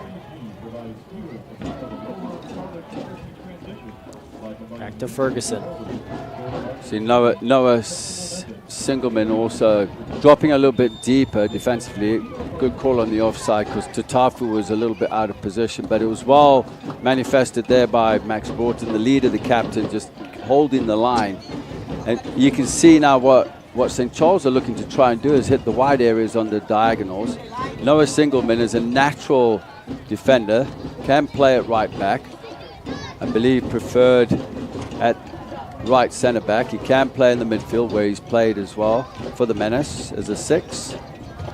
And this looked to be playing more defensively here. Bartoni did well. Look at the skill there. Kadu falls to Bartoni, and Kadu is down. Charles play on, and here goes Caceres. No one gave a nail the shot there. Mason Tatafu dragged to the ground there by Jacob Karolchik. Been a good change for St. Charles coming into the second half. Bartoni has added a dynamic to the team, coming in short to receive the ball on the half turn, laying it off and then breaking the line with forward runs. They didn't really get that from Karolchik in the first half. He wasn't really stretching the line. Kadu has been a bit of a threat, obviously with Gates on the left-hand side. Can you imagine Gates, Kadu, Iwawi and Bartoni all playing at the same time? How threatening that would be. There's players are similar though. I mean, Iwawi, Kadu and Gates are very similar players. St. Charles been the more threatening team outside of the Felipe D'Agostini goal. All the way back to Scapalo. Yeah, the Menace need to get their foot on the ball, be the driving seat here, set the tone. Here comes the press. Sold away, D'Agostini. Scapalo does well. Scapalo did very well. They're giving the ball away. Scapalo will hold to that dangerous moment from Felipe D'Agostini.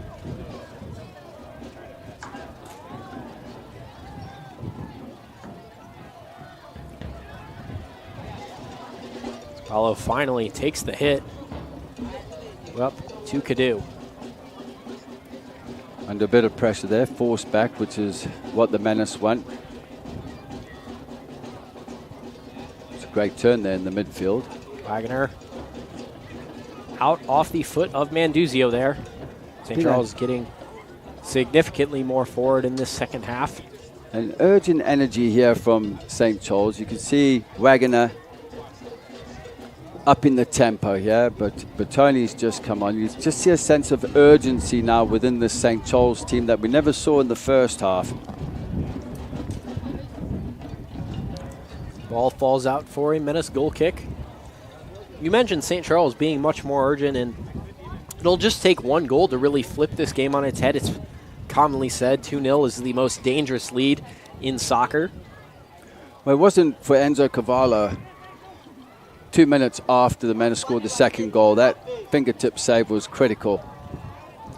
You know, St. Charles are back in the game. You talk about, yeah, score goals to win games. Also, when you do the right things out of possession or off the ball, you can win games like that as well. Gegenbacher and Scapalo there to receive in time, pressured by Caceres. Caceres' angle, Capallo was way off there. He should have angled it more from the left-hand side coming in. It was obvious that he was going to use his left foot to clear it away there, rush of blood, but it was great pressure there.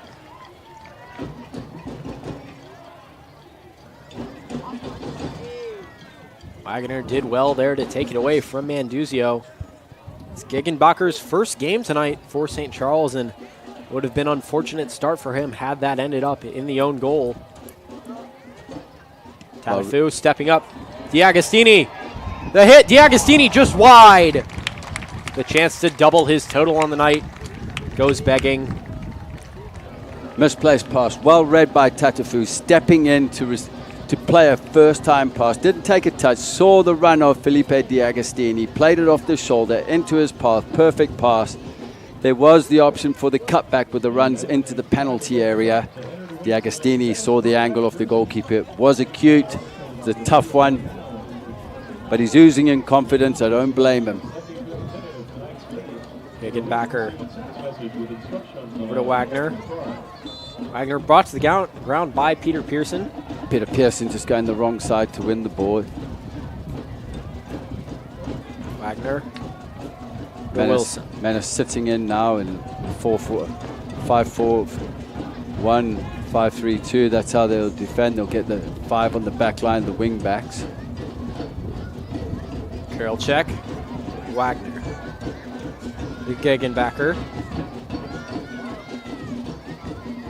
To Bartoni. Tony dispossessed.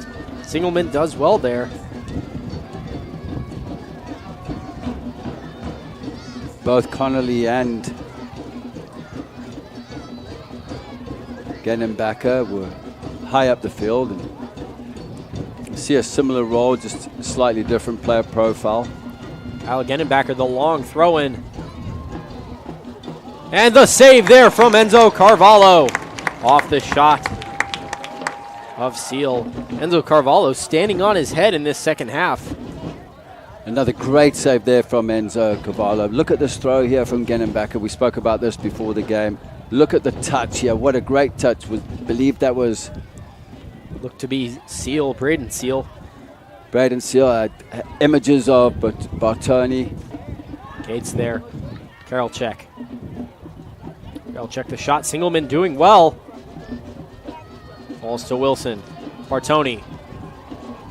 Tony has it headed away by Mark Torellis. St. Charles showing a lot of urgency and a lot of attacking power into this midpoint of the second half. Mark Torellis taking one for the team.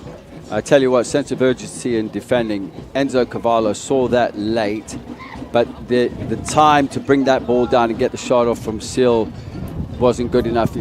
Menace should have had pressure on that ball immediately as that ball's traveling through the air. And again, it's just staying focused.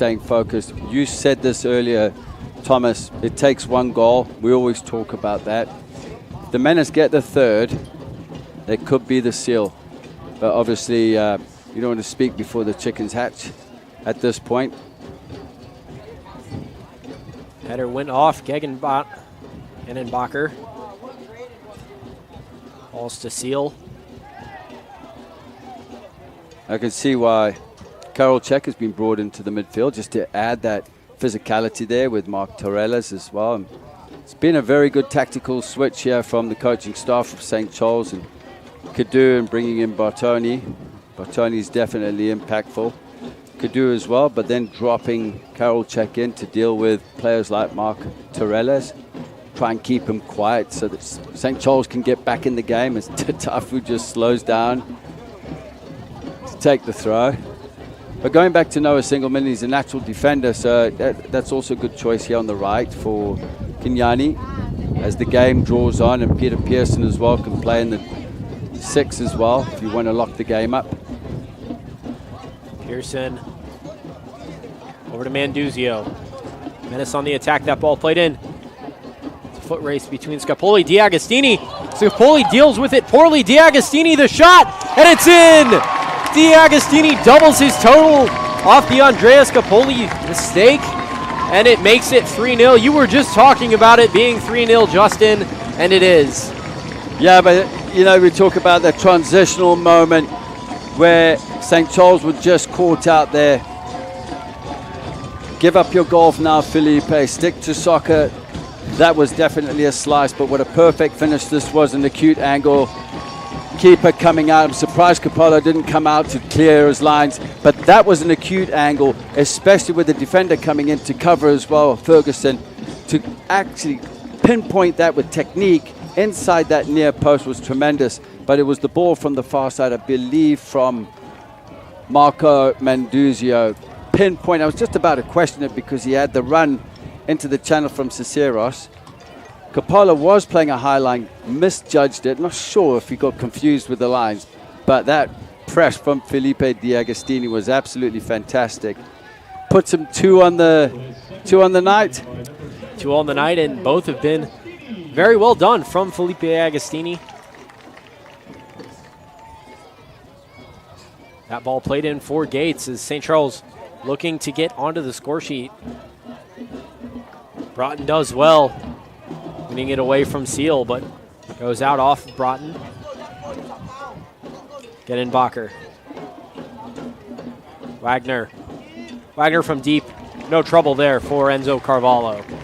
That was a good dummy there. Wagner didn't really have the momentum, took a prep touch. The distance, you got to be something special to beat Enzo Carvalho from that range. Edri Caceres hacked down there in the midfield after playing the ball intended for Felipe D'Agostini. Free kick here in a dangerous position for the Menace, but likely to just go short. Just over 20 minutes left to play here. I've been impressed with the officiating here. Wilson with the infringement, just the referee giving him the benefit of the doubt. There's been no yellow card so far. It's been well officiated. Hopefully I haven't spoken too soon. Perez. Manduzio in an offside position as the flag goes up there. Commanding lead here for the Menace, and now the goal will be not to concede. Lock the game in. It's been a great showing from the fans here in Des Moines. A lot of youth soccer players here as it is Youth Soccer Night. Justin, you would know a lot about that, being a part of a youth club here in Des Moines. Yeah, you know, with VSA, and I saw the email go out with, you know, where your VSA, for VSA players and that, you get X amount of admission through here, and I think it's fantastic. You know, going back to Charlie Bales and that, he brought the community together. The clubs all started to support the Menace. I thought it was fantastic. He just brought everyone together. You know, when they won the national championship 3 years ago, they hit 7,500 fans in the stadium, which I thought was brilliant. And obviously, as the season goes on, we want to start challenging and hitting capacities here, and the kids are loving it as you look down to our left-hand side here. Maniac throwing out some T-shirts. I remember being a kid sitting in these stands. You were one of those as well, Thomas, weren't you? Eh? I was. I've been here in Des Moines for all my life. Been Menace fan for all my life. Did you have a Menace shirt? Oh, I did. It was about. Look at you now. I think it was an adult XL. Down and tie, looking the part up here in the commentary box. I think it was an adult XL, so maybe slightly big for me at the time, but. But doesn't that say something as well? Like you were supporting, you down there in the stands. Now you're up here in the booth calling the game. That's just one of the special moments in this 30th season for the Menace. This free kick taken by Tarella's having a shirt. That's a yellow card for sure. John Gates been ineffective tonight and getting frustrated just pulling the shirt of Mark Tarella's as the Menace were on the break there. First yellow card of the night. It was a chippy game between these two sides last year, but ref has kept it mostly in check tonight. Tarella's keeping his emotions to his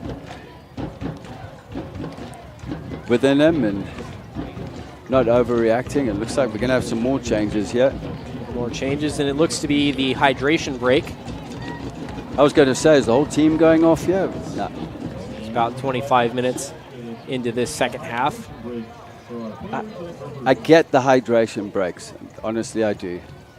But when you have a momentum in a game, this is like now you're taking a break, 2 minutes, it's everybody over there. the coaching staff of both teams are talking to the players. It's now how you come out and set the standard again. So now you've got to raise the standard, be intense, you've got to be tenacious. If you just show a lack of concentration, you're going to get punished.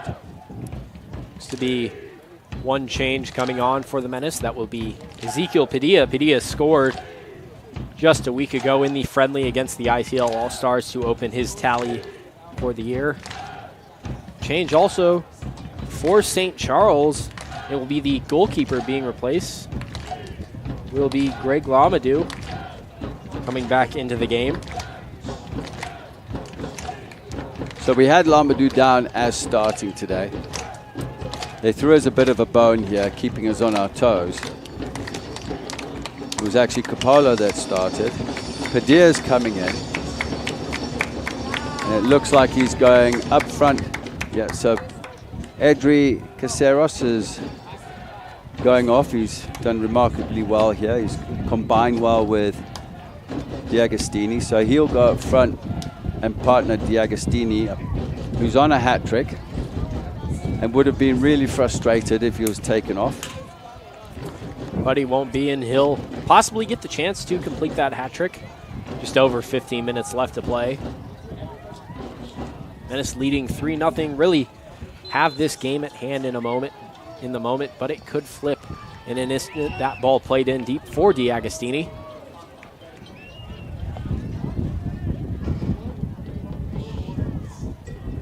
Another substitution being made for St. Charles.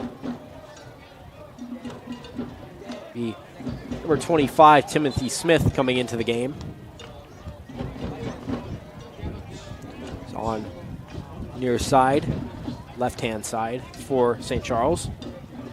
We'll just see what the shape looks like here, because Genenbacher was at left back. It might have changed the shape to a back three, which match up the Menace. With how close points are in the current Heartland Division standings, goal differential will become oh so important. So even if they don't get one, very important for St. Charles to maybe get a consolation goal, even if they aren't managing to get all three to get the draw. Agustini taken down there by Wilson. Here's Cadu. Bartoni. Broughton does well. Broughton did very well, but Bartoni still picks up. Bartoni, they hit the wonderful save from Enzo Carvalho. Carvalho been standing on his head all night, leaping through the air to make that save. 3 big-time saves from Enzo Carvalho, but Broughton committing. Didn't quite work out with the bounce there with Mashigo.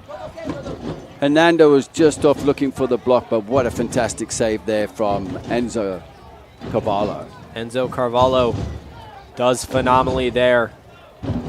Now the corner kick for St. Charles. Taken into the back post. Bartoni. Off of D'Agostini. He'll reset. Connolly. Wagner.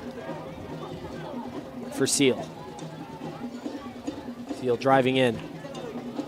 Genenbacher. Gets it in. And St. Charles finally gets on the board through Wilson. Carvalho did well to cover off the first angle, but Wilson ended up having the open net thanks to the pass. There's a sense of urgency here from St. Charles. They haven't given up. You can see this. They're pressing for the goals, which now they've got 1 goal back in it, forcing it to 2.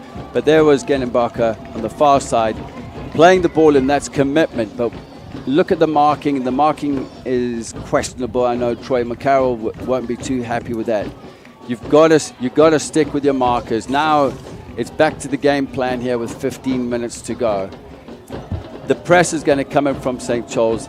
They got into a back 3, so that's where the press is coming from. Do the Menace go into a back 4? Do they go into a 3 and 2 holding midfielders with Peter Pearson dropping in? You know, so the roles are going to change here. You know, you're looking at Noah Singleman. Would he go into the right back position? And then on the far side, Carlo Hernando go left back, and then Tatafu go in at right center back. And it looks like they've gone to the shape. Maybe because it's that ball that's concerning, and if it's in the air like that. But what I'm more concerned about is if they find the channels in behind the Menace wing backs. Comes Padilla, laying it off. D'Agostini cutting in, and it's a hat trick for Felipe D'Agostini. He scored the first two with his right. He took the third with his left. Felipe D'Agostini, a hat trick in his home debut for the Des Moines Menace. Why would you do that when you've got D'Agostini to finish it off and put the Des Moines Menace by 4-1 up? Here I am talking about actions that might be needed because of the threat from St. Charles. And there he is with his hat-trick, D'Agostini. He took it well, but look at the pass that was played in. The press was fantastic. What a pass onto the back foot, cutting in. Great finish there to the right-hand side of Capolo. It's a difficult one to deal with because it dipped at the right time into the bottom corner. And there's that man with his hat-trick. I'm sure he's a proud Brazilian right now. And once again, it was Marco Manduzio on the assist. Manduzio, 2 assists and a goal tonight, but just overshadowed by the hat trick from Felipe D'Agostini. Both players played phenomenally to this point. Well, Felipe D'Agostini is heading for player of the game so far. Tatafu dispossessing Green, and Tatafu getting the second yellow card of the match there. Just over 10 minutes left to play here, plus added time. Have to think there will be a bit of added time with the 3 goals from D'Agostini in this half, plus the hydration break. Boost of confidence. I know coaching staff won't be happy about the goal that was conceded. Good ball played through. Wagner, it was Wilson getting ahead on it. Carvalho came out to challenge, but was lucky that that found its way over the crossbar. Difficult one to deal with. Well timed there from Wilson. He has been dangerous when he's gone forward on set plays. Carvalho getting challenged in the second half has done very well. Goal wasn't really at all his fault and has kept the Menace in the lead of this game. Foul there on Ezequiel Padilla, committed against Kyle Genenbacher. Talk about goals coming within 2 minutes of each other. As you see, Terrelles has gone to ground there, which could be cramp or just kill a bit of time here as the trainer, Dave, is waved on. Mark Terrell is oh so important for the Menace. Would be a bad loss should this be a extended injury period. Could just be a cramp though. Also kill the momentum of the game as well, especially with the way St. Charles are buzzing right now going forward. We'll speak about our goals come in within 2 minutes of a goal, which just happened there. As you see, Troy McCarroll having a word with the fourth. Used to be a few substitutions coming in for the Menace. Mark Terrell is coming off due to that injury, and it will be to be Kyle Owen coming on, number 15. Kyle Owen, who could imitate Declan Rice at any time. Quentin Blair, though, coming on for the injured Mark Terrellis in the midfield. Owen traditionally a back, so he will be replacing Max Broughton. Matt Broughton, who's put in just a wonderful shift tonight.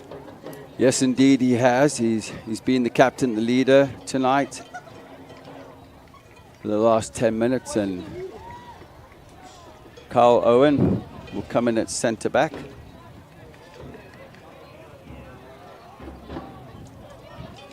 St. Charles with a free kick just inside of the Menace attacking box.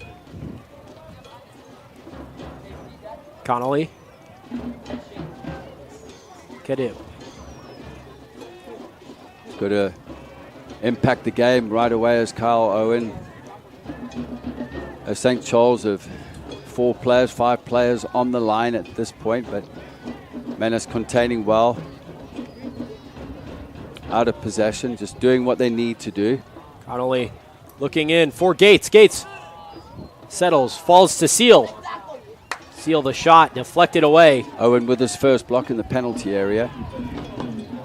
Smith playing it back. Now all the way over, intended for Connolly. He will just keep that in balance before it's cleared away by Marco Manduzio. Felipe D'Agostini out of your picture is tracking back now to get all numbers behind the ball, as we will see a long throw from the far side as Wilson comes forward again. Wilson had the goal. Genenbacher. Carvalho does well. The quick one's on here, but he's going to slow it down. No need to risk losing the ball there. As you see Ezekiel Padilla on the far left-hand side, he was streaming forward, screaming for it. You know he's just come in the game, so he's eager. He wants the ball, he wants to have a go on goal. Padilla has that incredible amount of speed that he showcased. Look at that touch there from Felipe. Doing a little too much there with his little tricks and step overs, but that touch was absolutely fantastic, how he brought the ball out of the air with his laces on the right foot. Yeah, Agustini down, holding his face. Possibly just caught in the nose. Foul there on D'Agostini. Wagner plays short. St. Charles running out of time. Just 8 minutes left. Padilla putting in a shift now. He's coming to pressure the center backs. Played in for Smith. Smith just slots it past Enzo Carvalho. There's the second for St. Charles. And it's not quite over yet. With 7 minutes to go, plus added time, I'm sure Troy McCarroll and Austin Gochner over there will be rather frustrated with the defending. As you can see, what a great finish there. The ball over the top. Kyle Owen coming across the block, which I thought he might have had that. But great technique there from Smith. Showing some composure with that little clip across and just over Owen into the far corner, which Carvalho couldn't do much about. Menace won 5-3 at home last year. Similar scoreline here tonight. Out to Cadu. Cadu into Seal. Headed back by Tatafu, doing well. Tatafu did well. Again, look at, they've committed players forward of St. Charles. They are now getting in behind the back line of the Menace. Really they need to also secure in the areas where the ball's being delivered from. St. Charles throwing everything they've got at the Menace in these last few minutes. Pearson does well to take it away from Wagner, but now it's Genenbacher.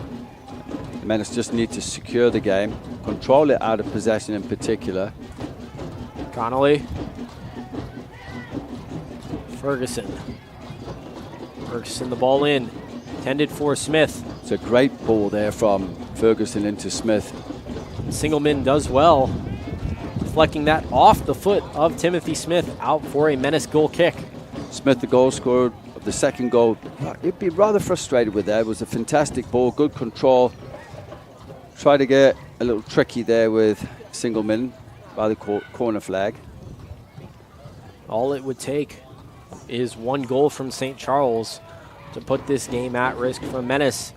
If I remember last year, it was a bit of a feisty finish at the end where St. Charles, I believe, were 5-1 down and they came back into the game to 5-3. And this is exactly what they did. They had this burst of energy at the end and they caused problems. They went 3 at the back. They committed players forward. And that's what's great about it is they're prepared to take risks. Ball back now with Ferguson. Less than 5 minutes left to play here, plus added time. Connolly loses it, sent out of bounds by D'Agostini. St. Charles almost exclusively playing down that right channel. Cadu into Gates. Gates behind. Gates off the right post. that hit the tire. It looked like it hit the outside of the goal. You can see the fans behind and even the players, but the game's gone on. Linesman didn't see it, but it's that run from Gates again. Time on the ball played in. Pinpoint. Gates getting the ball. Ball played in to the back post for Wilson. Wilson back to Smith.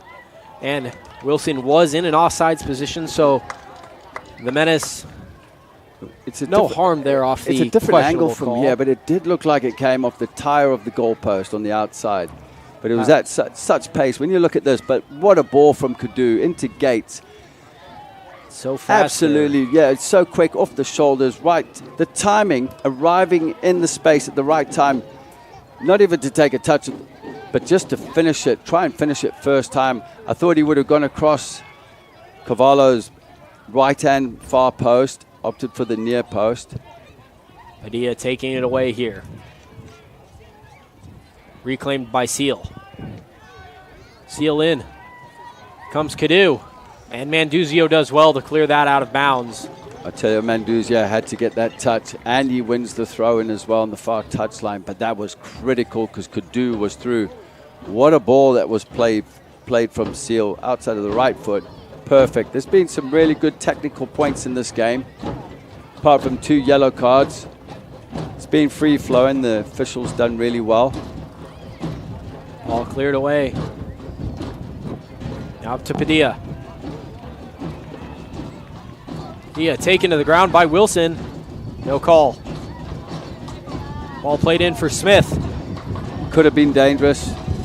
Singleman will let that roll out of bounds for a Menace goal kick. Enough white jerseys in the penalty area to see it out. St. Charles continuing to look increasingly dangerous as time ticks down on this match. Coaching staff on the far side there for the Menace, motivating, encouraging the players to grind through the next 2 minutes plus possibly 4 or 5 minutes of added time. Mashigo. This is where they're going to need Agustini, and Padilla to hold the ball up front. Try and get that ball into corner flags or win free kicks like that.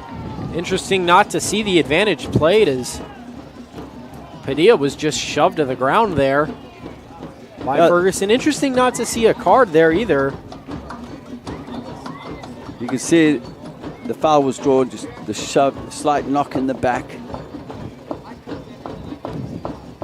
Well, Padilla was in the air. The Agustini was free, so interesting to see no advantage played. Yeah, and sometimes, you know, it's killed a bit of time, the free kick. At a point in the game where the Menace are leading by 2 goals. Substitution here for St. Charles. Wagner coming off. Replaced by number 4, Cameron Caldwell. All played into the back post for Noah Singleman. Ramadou does well.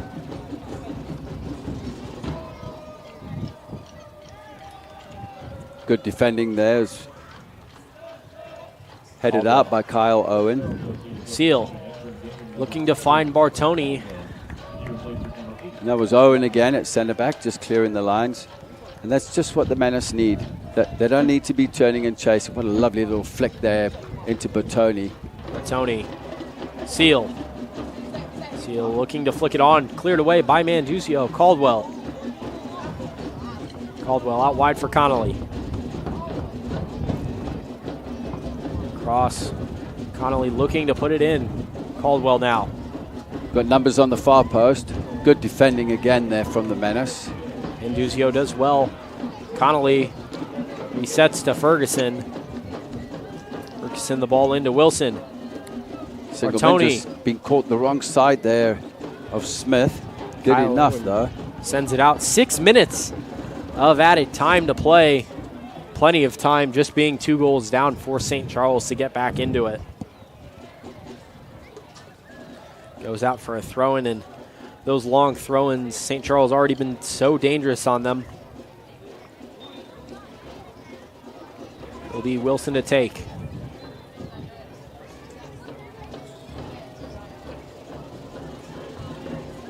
sends it in.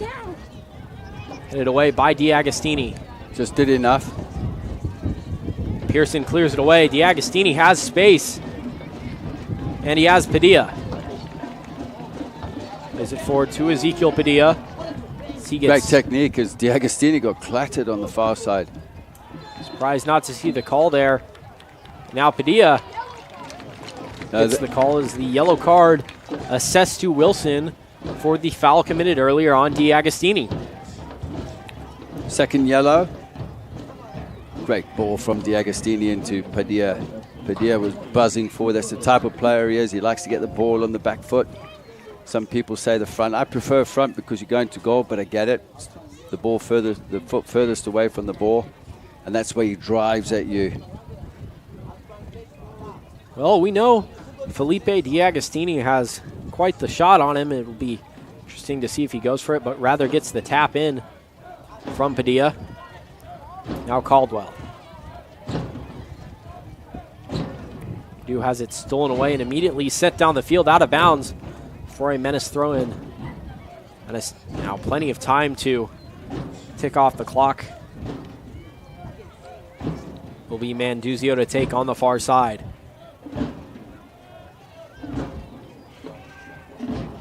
Manduzio. Hit away by Caldwell. Pinballed back around by Manduzio. Seal out to Wilson. That's just where the Menace want the ball, is going back into the center backs or the goalkeeper. Ferguson in, intended for Smith. Smith on the end of it. Working against Singleman. Bacher tried to play the ball in for Seal out for a Menace goal kick. Half of the added time gone away. The Menace will be happy with that. As Smith driving into pressure on his favorite right foot. Like to have seen him maybe try and take Singleman down the line, delivering with his left foot. But you find that with players, they favor the one foot. He was good on the goal though when he came across the line and split into the half space area. Ezekiel Padilla now getting in, fouled from behind by Connolly. Dangerous position here for the Menace to put this game to bed. Padilla doing enough there. He's a difficult player to pick up when he gets that ball and runs at you. But again, this is time killing the clock. Question is, what do? I'd go to the corner flag, and it looks like they'll do that. There's only the black jerseys, 1, 2, 3, 4 black jerseys in the penalty area. White jerseys secured and locked in behind the ball. Agustini and Padilla standing over it. They'll just go to the corner with Padilla. Agustini. Agustini's got some impressive footwork. He's shown that tonight as he's taken to the ground, but it'll go out off of D'Agostini for a St. Charles throw-in. That he was looking to draw another foul there on the far side. Bacher with Smith. Seal. Ball in for Smith. Another attacking opportunity for St. Charles. Smith taken to the ground there by Peter Pearson, and that's a penalty. Very dangerous with just a minute to play. It's to be Ferguson coming up to take this penalty. Enzo Carvalho's had his work cut out for him tonight, and there was a commitment there, as you can see, Smith cutting in, cuts inside. There comes the cover there from Peter Pearson sliding in, where Smith just gets past him as he cuts inside Katlego Mashego. And that's just one, do you let him go or do you commit to the foul? Ferguson to take. Carvalho saves! Enzo Carvalho saves the penalty, and that will most certainly win it for the Des Moines Menace. Just 30 seconds left to play. You talk about game changers. This one here was unbelievable. John Gates into the box. Headed out of bounds by Caldwell. Can't be much time left. What a fantastic save there. Enzo Carvalho guessed right Ferguson went left. Well, went right for Carvalho. Carvalho has just made some brilliant saves tonight. Either goal really his fault. Agustini getting past. We are now past the minimum allotted time of 6 minutes. Rest whistle should go soon. That's when goalkeepers come up big, the big Brazilian in goals, diving to the right-hand side. Wasn't a very good penalty because that's the height where Enzo Carvalho wants the ball. Getting both hands to it, going out for a corner. Ferguson will be frustrated. That was a chance to get them into the game with additional seconds left. Looking at Troy McCarroll on the far side, the fourth official, asking when is this game going to be done. Throw in to be retaken here is to be taken just up the field. Now 1 minute past the minimum allotted time of 6 minutes, but will continue to tick on as ref's watch is most likely stopped with this ball out of bounds. He throw in. Having to deal with that long throw. And sent away. Owen with a critical clearance, launching his right foot at the ball. And the game is finally over. The Des Moines Menace winning 4-2 over St. Charles FC thanks to phenomenal performances from Felipe D'Agostini and Enzo Carvalho. When we come back, we will have the Musco Man of the Match. Menace win 4-2 over St. Charles. You're watching Menace Soccer on the Central Iowa Sports Network.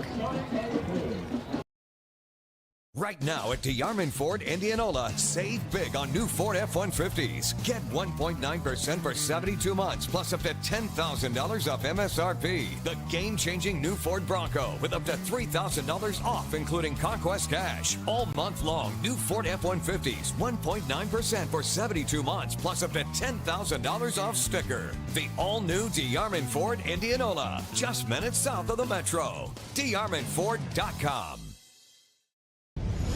Ever have one of those awkward moments when a business disappointed you? You got ripped off? Didn't get what you expected?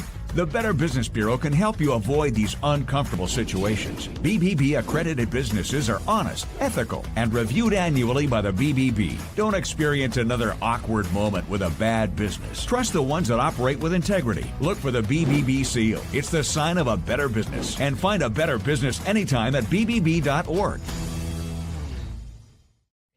Hi, Joe the Car Guy, head coach of Westside Auto Pros. When your car is on injured reserve, you want to get it back in the game as soon as possible, so bring it here to Westside Auto.